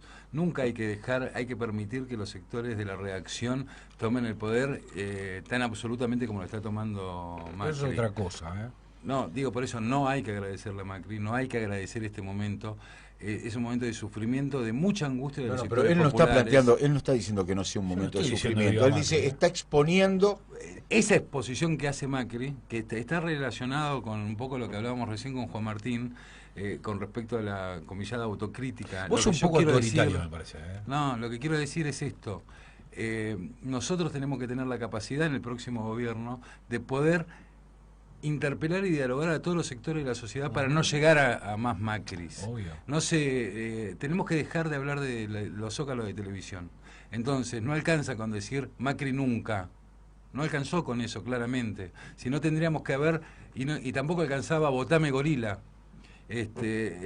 Digo, me parece que tenemos que empezar a interpretarnos para poder interpelar a toda la sociedad en su conjunto. Ni siquiera, digo, y ahora hablando, inclusive con los chistes que hacemos internamente, esto que decimos, no, y ahora cuando sumamos, vamos por Macri, vamos. Yo quiero vivir, ¿te acordás del eslogan de Néstor en el 2003? ¿Un país normal? En algún punto determinado para que se desarrolle la Argentina. Claro, en su momento era les vengo a proponer un sueño, ¿no? Pero, ¿y ahora cuál tendría pero que un ser? país normal. ¿Y Y cuál nosotros hablamos? tenemos que ir ¿Y en hoy? busca de un país normal ¿Y que, hoy cuál sería el que lema? te genere... El país normal va por Macri. ¿Cuál sería el lema entonces? Antes Eso es era- lo que yo digo, eso es, va por Macri. Ahí, en ese punto, en esa O discusión... en un país normal, Macri estaría preso. Bien, lo que digo es esto. Me parece a mí que el paradigma no es que Macri vaya preso. El paradigma es que tengamos una sociedad de consumo y una sociedad productiva. Ese es el paradigma nuestro. Por No, eso- el paradigma es Macri preso. Macri preso, no preso, no importa. Eso Pero no lo es el veremos, no es lo que más me motivo, no es preocupa el a mí. motivo. ¿eh? Es decir, antes era, vengo a proponerles un sueño, yo diría ahora vengo a proponerles un país. Es decir, que es más o menos lo que está diciendo. Yo no puedo pensar de que tengo que ser gobierno para meterlo preso a Macri. Claro. De Me ninguna parece a mí, manera, me parece. De ninguna manera. Es decir, va a Por eso- pasar lo que tenga que pasar por desde la eso- justicia. Por eso que en el fondo, digamos, no quiero hacerme maestro ciruela, pero cuando uno mira en las referencias de las sociedades capitalistas, las dos paradigmas son quizás Estados Unidos e Inglaterra. Y los dos tienen una estructura institucional, tanto en lo político como en la administración de justicia, que viene invariable desde hace aproximadamente 300 años. ellos se sacan un problema enorme de encima. Voy a meterme en un punto que a lo mejor siempre se pasa de largo y finalmente también es una solución a la pregunta que ustedes hicieron hace un rato, cómo se remedia todo este problema. Nosotros escribimos cosas que después no cumplimos. En la Constitución de 1853, en el 94, dice que los juicios en la República Argentina serán por jurados. En la primera de 1853, cuando se eleva el proyecto de Código de Procedimientos, el originario, el ministro, o sea, el que hace el código y se lo dirige a Wilde, que era el ministro de Justicia, dice: pero lo dejaremos en suspenso, este tema de el juicio por jurados, sencillamente porque nuestra población no es como la inglesa, donde ahí sí el ciudadano tiene una gran participación, colaboración, una estructura y un funcionamiento. Nosotros vivimos en una sociedad que todavía no está preparada para el juicio por jurados. En el 94 volvimos a colocar lo mismo, y seguimos sin juicio por jurados, y resulta que un monigote como Bonadío es el tipo que decide la justicia en la República Argentina. Entonces, en verdad, y con esto cierro, no quiero monopolizar la conversación, pero las sociedades capitalistas, en líneas generales, marcan cuáles son los límites de la cancha. Y los límites de la cancha son sagrados, sea para el presidente Trump o sea para Cacho. Entonces, sobre esa base, ellos juegan dentro del rol de capitalismo. Y dentro del rol de capitalismo hacen cualquiera, porque también hacen cualquiera. Pero la realidad es que hay un límite hasta para hacer las cosas. Nosotros hemos desdibujado el marco institucional a fuerza de golpe de Estado, de una democracia que se recuperó en el 83, pero es mucho más declamativa y formal, porque en base a esto los argentinos no reconocieron nunca la institucionalidad. Nosotros descreemos del Estado, desconfiamos del Estado, no le pagamos impuestos al Estado porque el impuesto nos caga siempre. No colocamos la guita en el Banco Nacional, la tenemos como el colchón y la tenemos negra, porque cuando la pones en el banco vienen, te la chorean y te ponen un corralito. Entonces, ¿qué es lo que pasa? Finalmente el ciudadano vive en una especie de jungla, de selva, donde la autoridad es una cosa más o menos, donde el respeto a la autoridad es una cosa más o menos, porque los jueces te cagan, te meten preso, el narcotráfico no sabes con quién estás hablando, no sabes si la política alimenta al narcotráfico o el narcotráfico alimenta a la política, no sabes. Entonces, yo lo que creo es que lo que hizo Néstor Kirchner, que quizás sea lo verdaderamente más importante, por eso yo rescato muchísimo el primer gobierno del kirchnerismo, es colocar los muebles pata para abajo. Con una visión muy sencilla de qué era lo que había que hacer en el país, él trató de darle un grado mínimo de institucionalidad y por eso la primera Corte Suprema fue una primera corte emblemática, donde de alguna manera él dejó libremente que concurrían los que le trajeron como mejores, tratar de alguna manera de hacer un país donde las cosas funcionen, aún para jugar al capitalismo. Entonces, yo vuelvo a repetir, acaba de decir el doctor Mena con mucha inteligencia, quizás la ley más trabajada de la historia de la República Argentina fue la ley de medios. Y un tipo, embestido de poderes que nadie le dio, por medio de un DNU, la mandó al archivo. Todo y pura y exclusivamente para que las empresas periodísticas monopólicas de la República Argentina hagan lo que quieran y nos desinformen de la manera que se le dé la gana. ¿Y dónde está el pueblo argentino? ¿Y dónde están los representantes del pueblo argentino en el Congreso y en el Senado para decirle, Cacho, pero vos sos un delincuente? Que no trataron ese DNU y no lo derogaron, no se pusieron, nadie se reunió para eso. Y digo algo más y con esto termino. Por esa razón, yo hablé un día con Carmen Argibay, cuando ella votó en contra de derogar las leyes de obediencia debida y de punto final. Ella, que ya estaba en la cárcel y que le había pasado mal, decía de alguna manera, hay que tener mucho cuidado con lo que se hace, porque esa ley fue votada por el Congreso, no lo trajo a la dictadura. A lo mejor es una mala ley, a lo mejor deja un montón de gente afuera que tendría que estar adentro, pero ojo, porque cuando vos rompés y metés la mano en determinado tipo de acciones institucionales, eso se tiene un costo. Y hoy lo tenemos en Cana Milani, que fue quizás el mejor general que tuvo la República Argentina, de un gobierno democrático que pasó todos los controles por una acción que era un subteniente. ¿Y qué era lo que decía Alfonsín? Un día vamos a meter en cana a los subtenientes.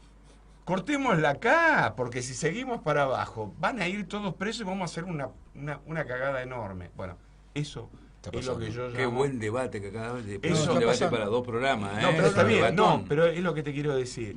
Eso es lo que yo llamo el respeto a la institucionalidad. Yo sé que hay leyes que uno quisiera que las cosas fueran de otra manera, y yo estoy muy chocho con el tema de que hayan derogado las leyes de obediencia debida y de punto final. Pero entiendo perfectamente cuál era el punto de Carmen Argibay. Claro. Y no me lo decía una mujer que venía de la cátedra, sino se había chupado 5 años en cana.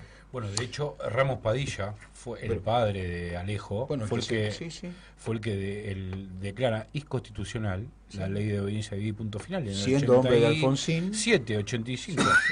Pero vos recién decías, Beira, respecto de los ejemplos que dan a la ciudadanía, al pueblo, ¿no? Y entonces, bueno, vuelvo a lo común que estamos viviendo ahora. Un Stornelli que por 4 veces no se presenta ante un juzgado y cuestiona al juez, pues dice, no porque me va a procesar. Y flaco, si está más sucio que una papa, vos sabés que te van a procesar, porque hay, es decir, por lo menos indicio, prueba, es decir, el video o lo que te dan de WhatsApp, y él sabe que va en cana, va procesado. Ahora, ¿cuál es el remedio? No me presento y cuestiono al juez, porque no es imparcial. ¿Qué es ser imparcial?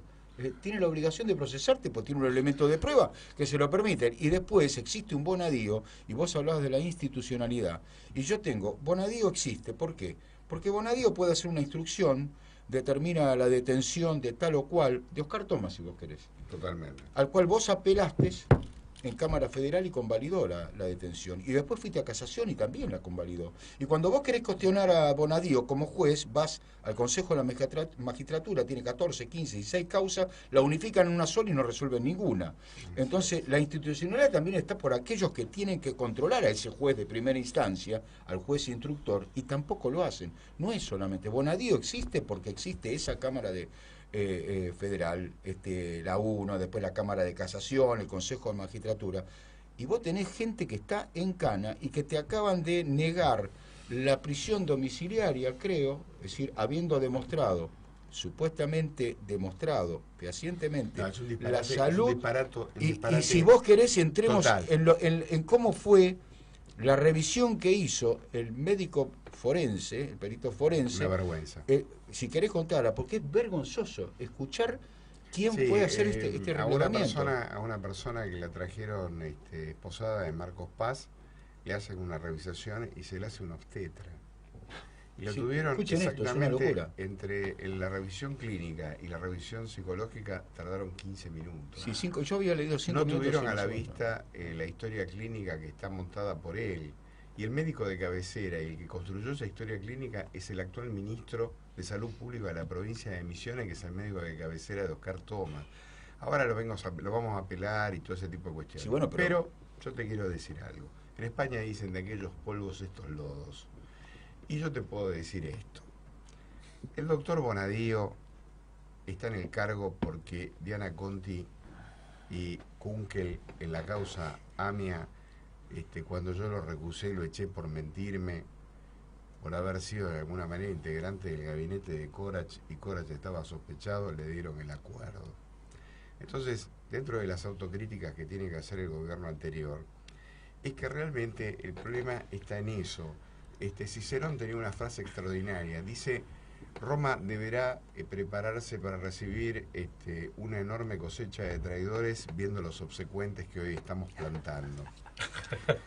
Y en verdad lo que pasa es que hay muchos, viste, que te melonean y qué sé yo, que esto que aquello. Ser juez es una cosa muy especial, ¿sabes? Ser juez es un buen tipo que si sabe derecho mejor. Entonces, ahora están con el Consejo de la Magistratura, que el flaco sabe Roxín, que dan unos exámenes de la puta madre que lo parió, y resulta que lo que falta es que no sabemos si el tipo es una buena persona. Y que el tipo viene a jugar internas. Entonces prefiero que me agarren 12 jurados de personas ignotas que no conozco con un tipo que dirija el proceso, antes que me agarre Bonadío. Vos nombraste a 2 personas, Diana Conti y Carlos Kunkel. Pero no lo digo de mal. No, te olvidaste de uno. Para mí el más importante, Miguel Ángel Pichetto, el amigo de Bonadío, que lo zafa en el Consejo de la Magistratura y que opera en el Consejo de la Magistratura para que hoy siga siendo juez. Bueno, pero por eso mismo. Entonces... Porque trabajaron por 2 jueces, no fue solamente Bonadío. También ahí cayó en la volteada un señor de los anillos, ¿no? No sé si se acuerdan. Ollarvide fue salvado conjuntamente. Si te doy uno y dame el otro. Sí, mi amigo Así Pablo Lominsky dice que tendremos que sentarnos a hablar largamente con nuestros hijos durante horas para poder explicarle cómo Ollarvide fue federal tantos años. Y yo creo que me pasaría, creo que le pasa a todos. Fue de la causa Escucha, te aviso, ¿no? En la cual seguimos con Alberto Nisman, en el secretario, cual era el que era subrogante, que hoy está Casanero. No, esto es todo como una especie de enorme mamarracho, pero es bueno, con esto termino, que la gente sepa que nosotros el presidente lo podemos cambiar cada 4 años. La Cámara de Diputados ni te cuento. Con el juez no pasa lo mismo. Y la justicia es un reservorio donde, como en los lagos de la selva, bebe el león y la gacela. O sea, bebe el que tiene mucha plata y es poderoso y aquel fulano que está pelado.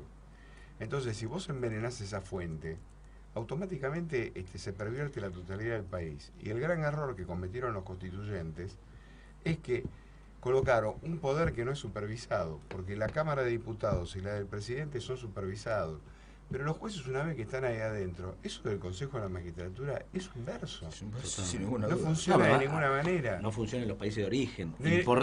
Importamos una institución europea que en Europa no funciona a una realidad en la que tampoco funcionaría nunca una institución de ese tipo europeo. Y está demostrado. Se probó con el Consejo de 20, se probó con el de 13, podés ir a 16, a 18, a 150. Evidentemente es un organismo que no ha funcionado. Yo tengo una anécdota cortita que creo que vale la pena y que lo demuestra todo. Yo hice una amistad con un tipo que me privilegió ser su amigo, que había sido el presidente de la Sala Penal del Supremo Tribunal de España, Marino Barbero Santos. Cuando vino acá a la Argentina, estaba en debate la Constituyente del 94, y un amigo mío se acercó y me dijo, era secretario de Raúl Alfonsín. Y entonces me dijo, mirá, dice, Alfonsín quiere hablar con Marino Barbero Santos porque es una figura tan importante, qué sé yo, está el tema del Consejo de la Magistratura como institución, y bla, bla, que esto, que aquello. Bueno, yo le pregunté a Marino si quería ir, por supuesto, encantado. Para hacerla corta, se hizo la reunión en la casa de Alfonsín, ahí en la calle de Santa Fe. Y yo asistí a esa reunión. Y Alfonsín le habló de las maravillas, de la importancia del Consejo de la Magistratura y lo importante que iba a ser como regulador del tema de los jueces y una serie de cuestiones. Y me acuerdo que Marino Barbero Santos revolvía el café y no levantaba la cabeza. Y después que terminó de hablar Alfonsín le dijo, ¿usted se cree toda esa puñetera mierda? Dice, nosotros lo pusimos en España con el tema de la vuelta de la Constitución y no va ni para atrás ni para adelante. Es toda una mentira. Dice, tenemos empate técnico entre el PP y el PSOE y nos sale un puto juez. Y lo que salen son de uno y del otro, pero son horribles. Me dice, usted desde el año 1853 tiene una constitución.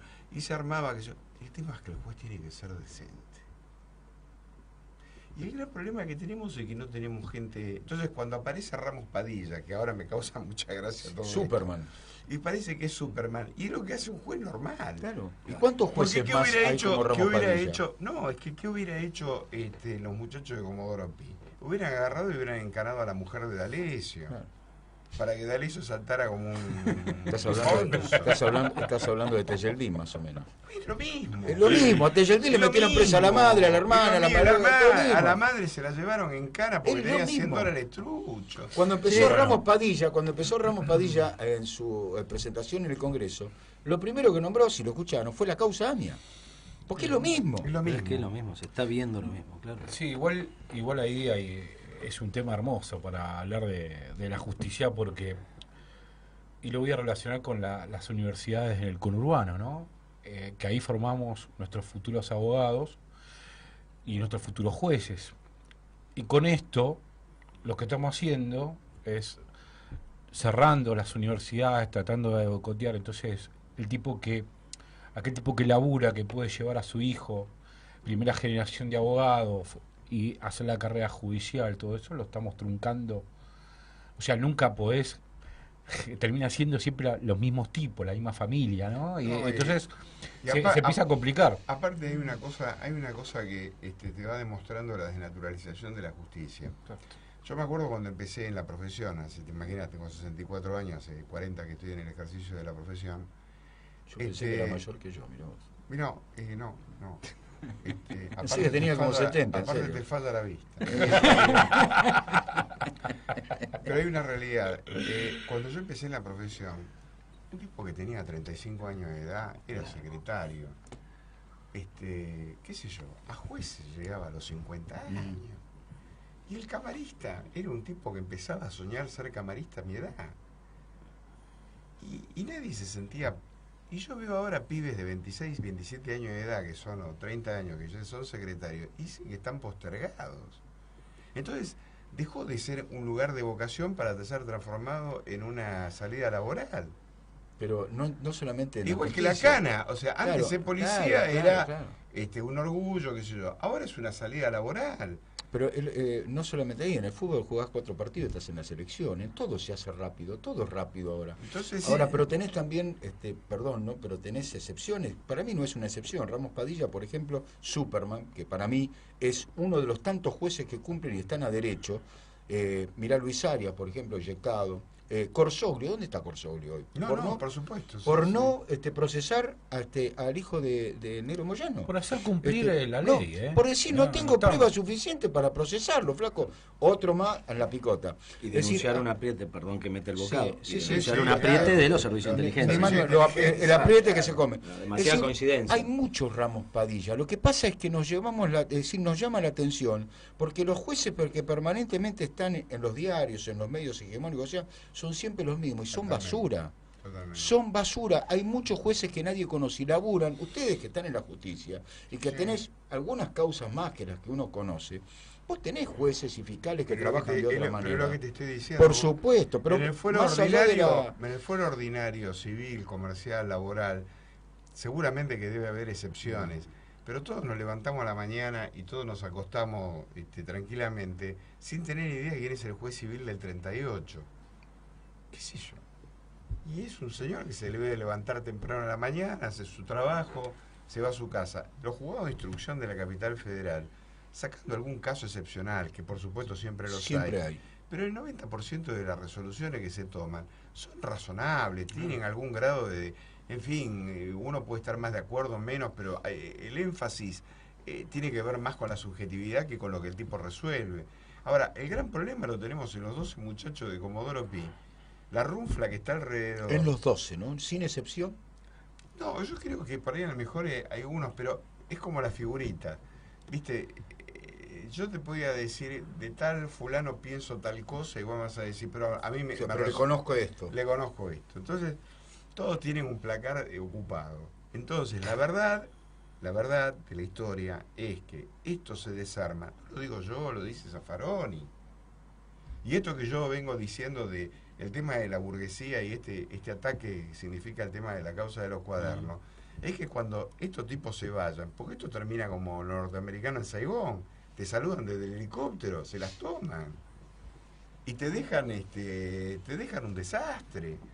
O sea, yo lo que me pregunto es realmente cómo es que vamos a hacer para que cuando todo este episodio pase, volvamos a colocar los muebles patas para abajo, porque a diferencia de lo que pasó con Kirchner, acá hay mucha gente que ha perdido la fe en el gobierno actual. Y después es muy difícil volver a moralizar. Perdón, y van a exigir al que venga soluciones inmediatas. Inmediatas que no van a ser imposibles. Y nadie se quiere hacer cargo de esto que pasó en estos 4 años. O sea, el 51% de la población dijo que estaba bárbaro los globos amarillos. ¿Y ahora qué hacemos? Ahora estaba pensando mientras hablaban, Bonadío, Stornelli, Padilla, Molde, Sanz. ¿Querés que siga nombrando? De un lado y del otro. Cayano, no te olvides. Lo que digo es el pueblo. Irursun, no te olvides. El pueblo. ¿Le importa este tema o no le importa nada?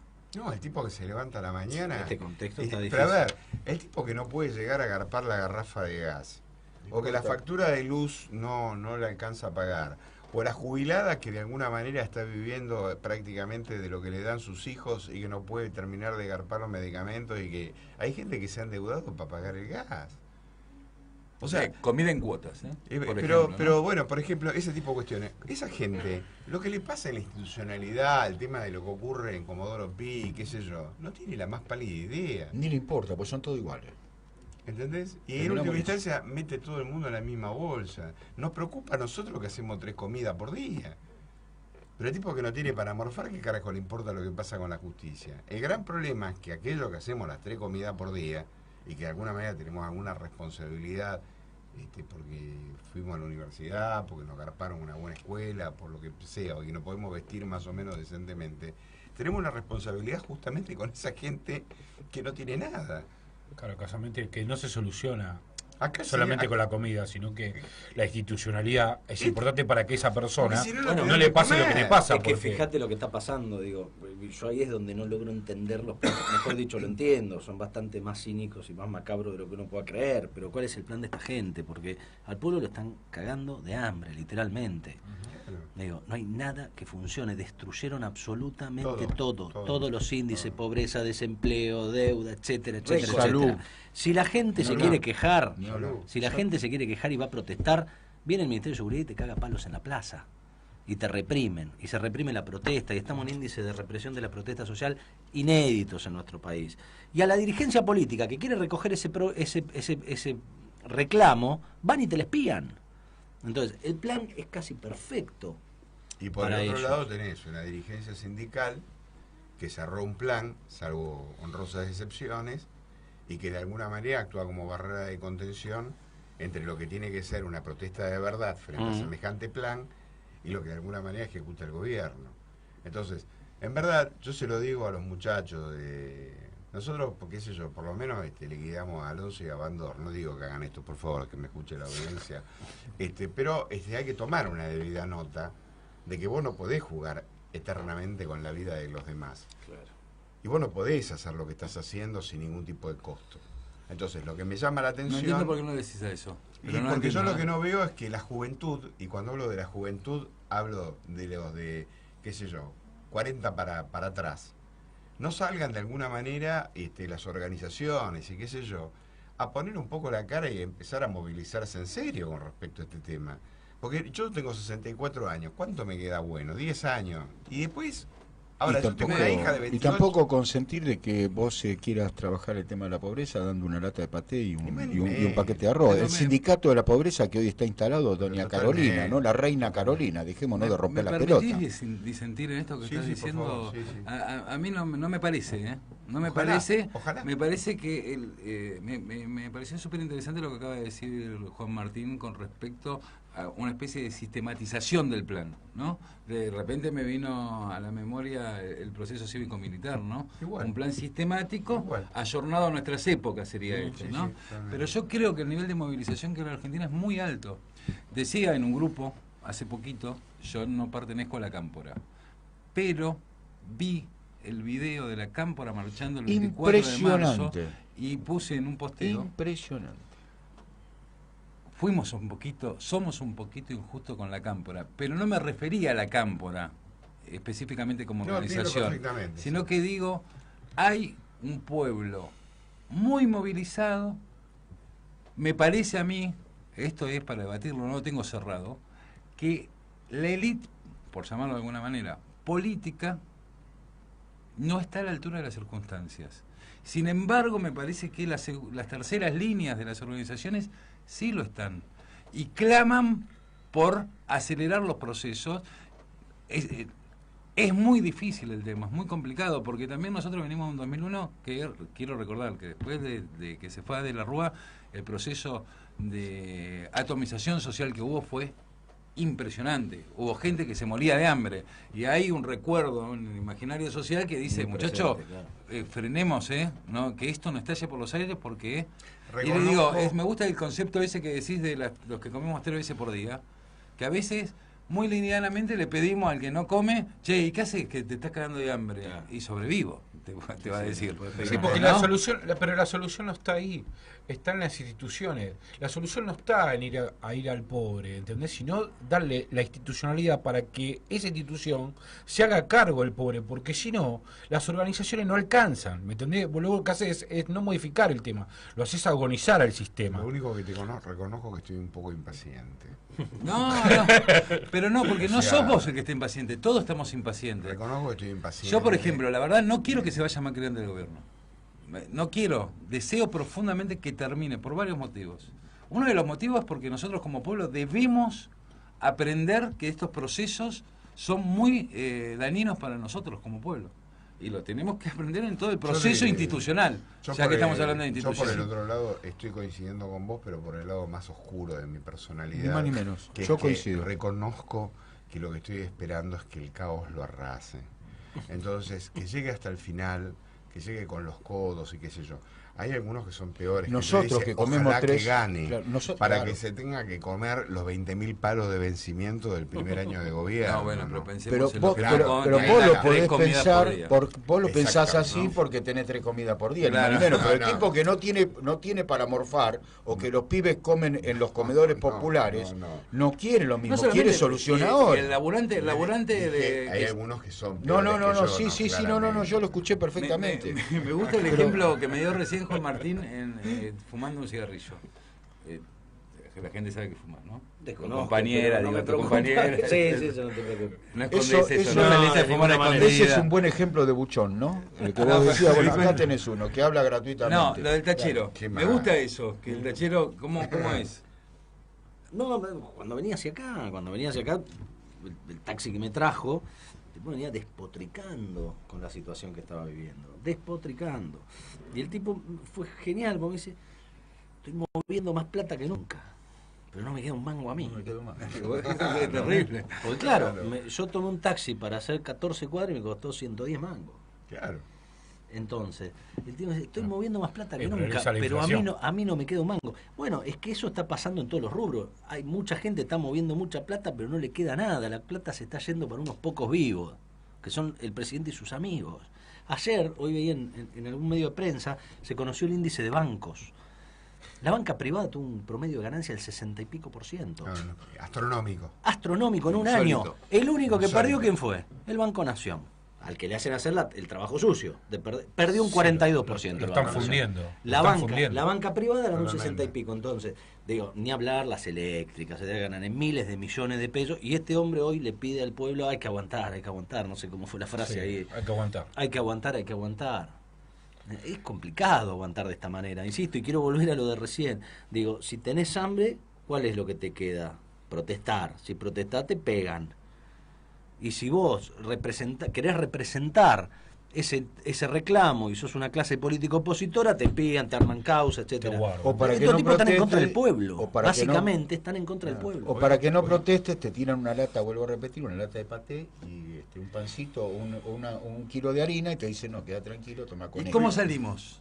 ¿Cómo salimos? ¿Cómo salimos de esta perdón. encerrona que propone propone en su análisis Juan Martín? Me quiero, antes de hablar de un tema serio, me quiero reír un rato de esto.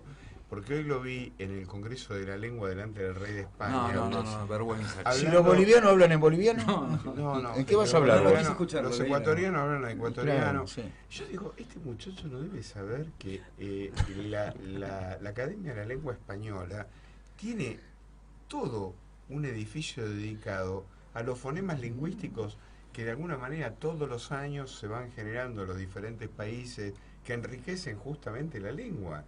Este tipo es un tarado, pero aparte un inculto, un burro, la verdad. Y yo en mi vida he visto una cosa igual. Y delante del rey de España, yo no sé qué es lo que habrá hecho cuando llegue a la casa el rey de España. Se quedó dormido. Se quedó dormido, ¿no? Se quedó dormido. ¿Qué querés? Estuvo una hora esperando que le ponga Mi una hipótesis- escalera, no podía mi bajar ni hipótesis- del avión, viejo. Mi hipótesis Perdóneme, es la pero medicación. no podía. No, está bien Pero está bien. medicado, ese es el ¿Quién? problema. No podía porque dejar ese de... era- Yo digo, pero qué burro es, Dios mío, ¿cómo va a Sí, decir es una un cosa de burro. esta naturaleza? No, Hoy- pero decía lo de la articulación, lo de cómo salimos de esta historia que plantea Juan Martín, que me parece súper interesante por la sistematización que tiene, y yo considero, y voy a dar un ejemplo chiquitito de la política para como disparador, que nos queda poco, pero como disparador, que es articulando. Articulando. Yo voy a dar dos ejemplos. Uno, contradiciendo lo que decía acá el amigo Desde Ubeira. hoy te estás contradiciendo. Pero de porque lo Ubeira, tengo en ¿no? diagonal. Que es uno, por ejemplo... Es con bola. Sí, su disidencia ya me hincha las pelotas. Sí. Y tenés todo el derecho de hacerlo. Como todo marxista, No, ¿viste? Un poco nivel de tolerancia. no es el programa de Gato Silvestre que le tiran la alfombra, ¿viste? Y el señor habla y dice, el señor Ubeira. Ni hablar. No es así. Igual, ¿qué me quiere decir una cosa? Con todo cariño por el gato, con todo Berman, cariño, con todo cariño Berman, por el que gato. no te dejaba meter bocado y en un momento se arreglaba la camperita, hubiera como diciendo, déjame hablar. Pero muy bien la compañera, muy bien. Bueno, compañero, bueno. No, articulando, digo, ¿no? Entonces, digo, yo no puteo, lo sabe el amigo Paura, al movimiento obrero en ninguna expresión, porque Lo creo que es la conozco reserva perfectamente. absoluta de los trabajadores registrados y no registrados. Entonces creo que tienen cada uno una lógica sectorial. Entonces trato de articular con esos sectores. Esa era la disidencia que tenía con Oveira. Y lo segundo es, mirá el ejemplo de Cristina Fernández en Córdoba. Un ejemplo de articulación institucional, observando desde arriba lo más importante y dejando de lado lo menor, retirando los candidatos para que gane Schiaretti. Y voy a contar una anécdota muy personal que me pasó. En una radio amiga me invitaron a la cena porque cumplían un año un programa, una radio amiga en común, y una cordobesa me empieza a hablar y antes de que pasara esto de Cristina, me dice, yo no me lo banco, es que pero allá hay que votar bien. ¿Qué significaba votar bien? Totalmente. Hay Schiaretti. Totalmente. Hay que votar bien porque hay un enemigo que es superior. No me lo decía en estos términos, Totalmente. en esta categoría. Y Cristina lo vio a eso. Eso es articulación y también tiene que ver con la institución. Que estaba en consonancia, ¿no?, con lo que si no hubiera fallecido de la Sota era el camino elegido, sin ninguna duda. Bueno, quedó Schiaretti porque no está más de la Sota, ni hablar. Sí, de hecho, el acuerdo entre de la Sota y Cristina estaba hecho. Y ahí le hago una pregunta a ellos dos que entienden viste el mundillo de lo judicial. Vos también lo entendés. Yo veo mucha corbata y me empiezo a marear. ¿Viste que es negrito? Sí, me sale... ¿Viste que es un negrito? Se enojan, Tito, pero bueno. Esto que la Corte no lo dejó a Casas en La Rioja y no lo dejó, no me acuerdo del apellido ya, Beretilnek, en Río Negro. ¿Repetilo? El ruso. El nombre. ¿De dónde es? ¿Eso qué es? ¿Qué pasó ahí? Porque yo entiendo que están bien los fallos, son diferentes igual. Lo de Casa no sé si está tan bien en términos técnicos, pero lo de Río Negro era una locura que fuera candidato, ¿no? Era una payasada. Y lo que pasa es que por ahí mejor el pueblo puede subir por las escaleras de Talcahuano 550. Y es peligroso. Explícalo un poquito. Y se está poniendo fulero porque dijimos ganancias, viste que ahora no la tocan. Ahí está. ¿Y eso? ¿Qué pasa hermoso, ahí? hermoso. Y bueno, ahí Santa Fe. están empezando a ver de que, viste, las barreras para poder entrar a Talcahuano 550 están bajas. Entonces empiezan a mirar desde otro lado. Bueno, hablando en serio, lo que se nota claramente es que lo que te dije antes, ya se dieron cuenta quién está muerto en este país. Y el que está muerto es el gobierno. Y que hay costos que no están dispuestos a pagar. De ninguna manera. Y ellos están para otra cosa y son supremos. Y en cualquier caso, ya veremos otros idus de marzo. Hoy por hoy lo que están haciendo es convalidar lo que de alguna manera sería una línea para parecer democráticos, una justicia hasta progresista y qué sé yo. No te creas nada, es todo mentira. El derecho está muy, pero muy sobrevalorado. Eso del derecho no es ni más ni menos que generalmente quien tiene el sabot y da las cartas. Entonces, en este momento el sabot... Es terrible lo que estás diciendo. Y bueno, si no, qué sé yo, es lo que te voy a repetir. Sí, pero no, lo toman como algo naturalizando algo. No, que es que es verdad, pero es que es verdad, porque el sabot lo tienen los que mandan. De vez en cuando te la prestan un rato como para que vos digas, uy, mirá, la puta, sacaron un fallo. Le saqué. Qué sé yo, pero después hay 95% de los fallos que vos no tenés más puta idea ni te enterás. Y resulta que después ahí en el medio pasan un montón de cosas. Entonces, en verdad, vuelvo a lo mismo. Hay que volver a cargar el sistema de institucionalidad del país para que realmente en los comedores se cierren. Vos lo que tenés que lograr es que de alguna manera la gente morfe. Para que la gente morfe tiene que haber una repartija de la plata racional. Tiene que haber laburo. Y que un tipo que se gasta 15.000 palos en clavar el dólar y no lo clava, es porque esos 15.000 palos fue una transferencia de recursos a otros bolsillos. Y el señor Sturzenegger y este gobierno son los verdaderos traidores a la patria, no en términos penales. Por segunda vez. ¿No? Entonces, O sea, un señor que es capaz de decir que el padre se murió y al rato dice que el viejo es un chorro, evidentemente es de una calaña, de una catadura moral que en mi barrio directamente lo hubieran matado por semejante barbaridad. Imagínate que está el negro ahora parece de izquierda. Claro, ¿Cómo será la situación? Porque hay cosas que son hasta insostenibles desde el punto de vista humano, que tiene que ver con la decencia personal. No hablemos de un presidente ni cosas que le parezca, sino con el hecho del barrio. ¿Cómo vas a entregar a tu viejo? Sí, Chicos, cuando dijiste... Muerto aparte. Pero, y aparte se murió. Que se murió y dice, es un ejemplo de cosas, a las 2 semanas lo mata, o sea, lo vuelve a matar. ¿Entendés? Y dice que era por la extorsión del kirchnerismo. Y el viejo Macri se cansó de cantar loas a Kirchner y a Cristina por ser industrialista. Este es Blanco Villegas, lo único que le gusta son las ovejas y el campo. Pero ojo que la oveja no paga los 70.000 que debe del correo, ni menos devuelve la que se choreó el viejo con la mafia. Bueno, está bien. Da el ejemplo. Extinción de dominio. Chamullo, ahí se queda pelado. Claro. No hace falta ni siquiera la extinción.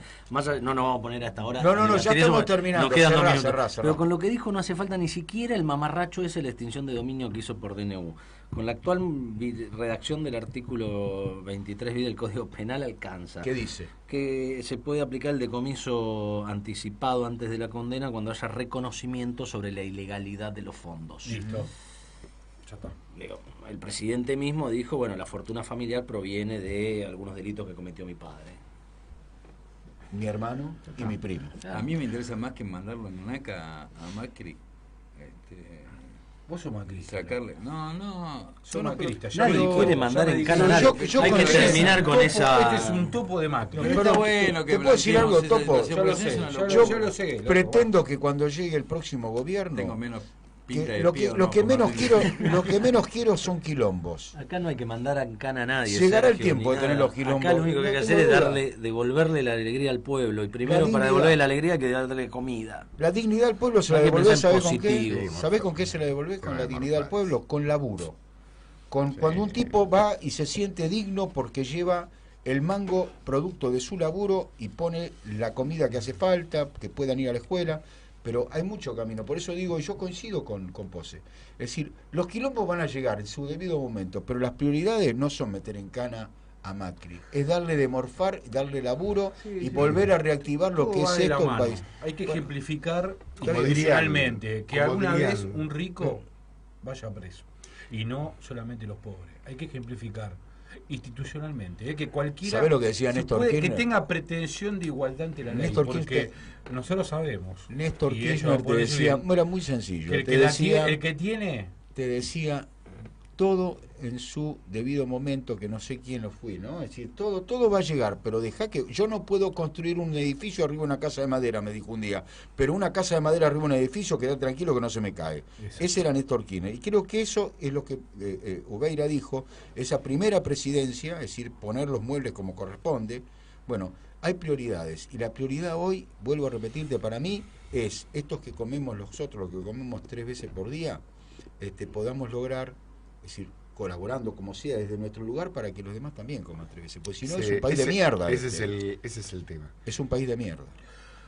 Nos vamos. Bueno, esto ha sido Burstein recortado. ¿Vos querés decir algo más? Vos tenías un chivito. Dale. El martes a las martes 2 de abril, 16 horas, en el Espacio Cultural Crece del Pie, voy a estrenar un corto, mediometraje sobre Malvinas. Ah, mira.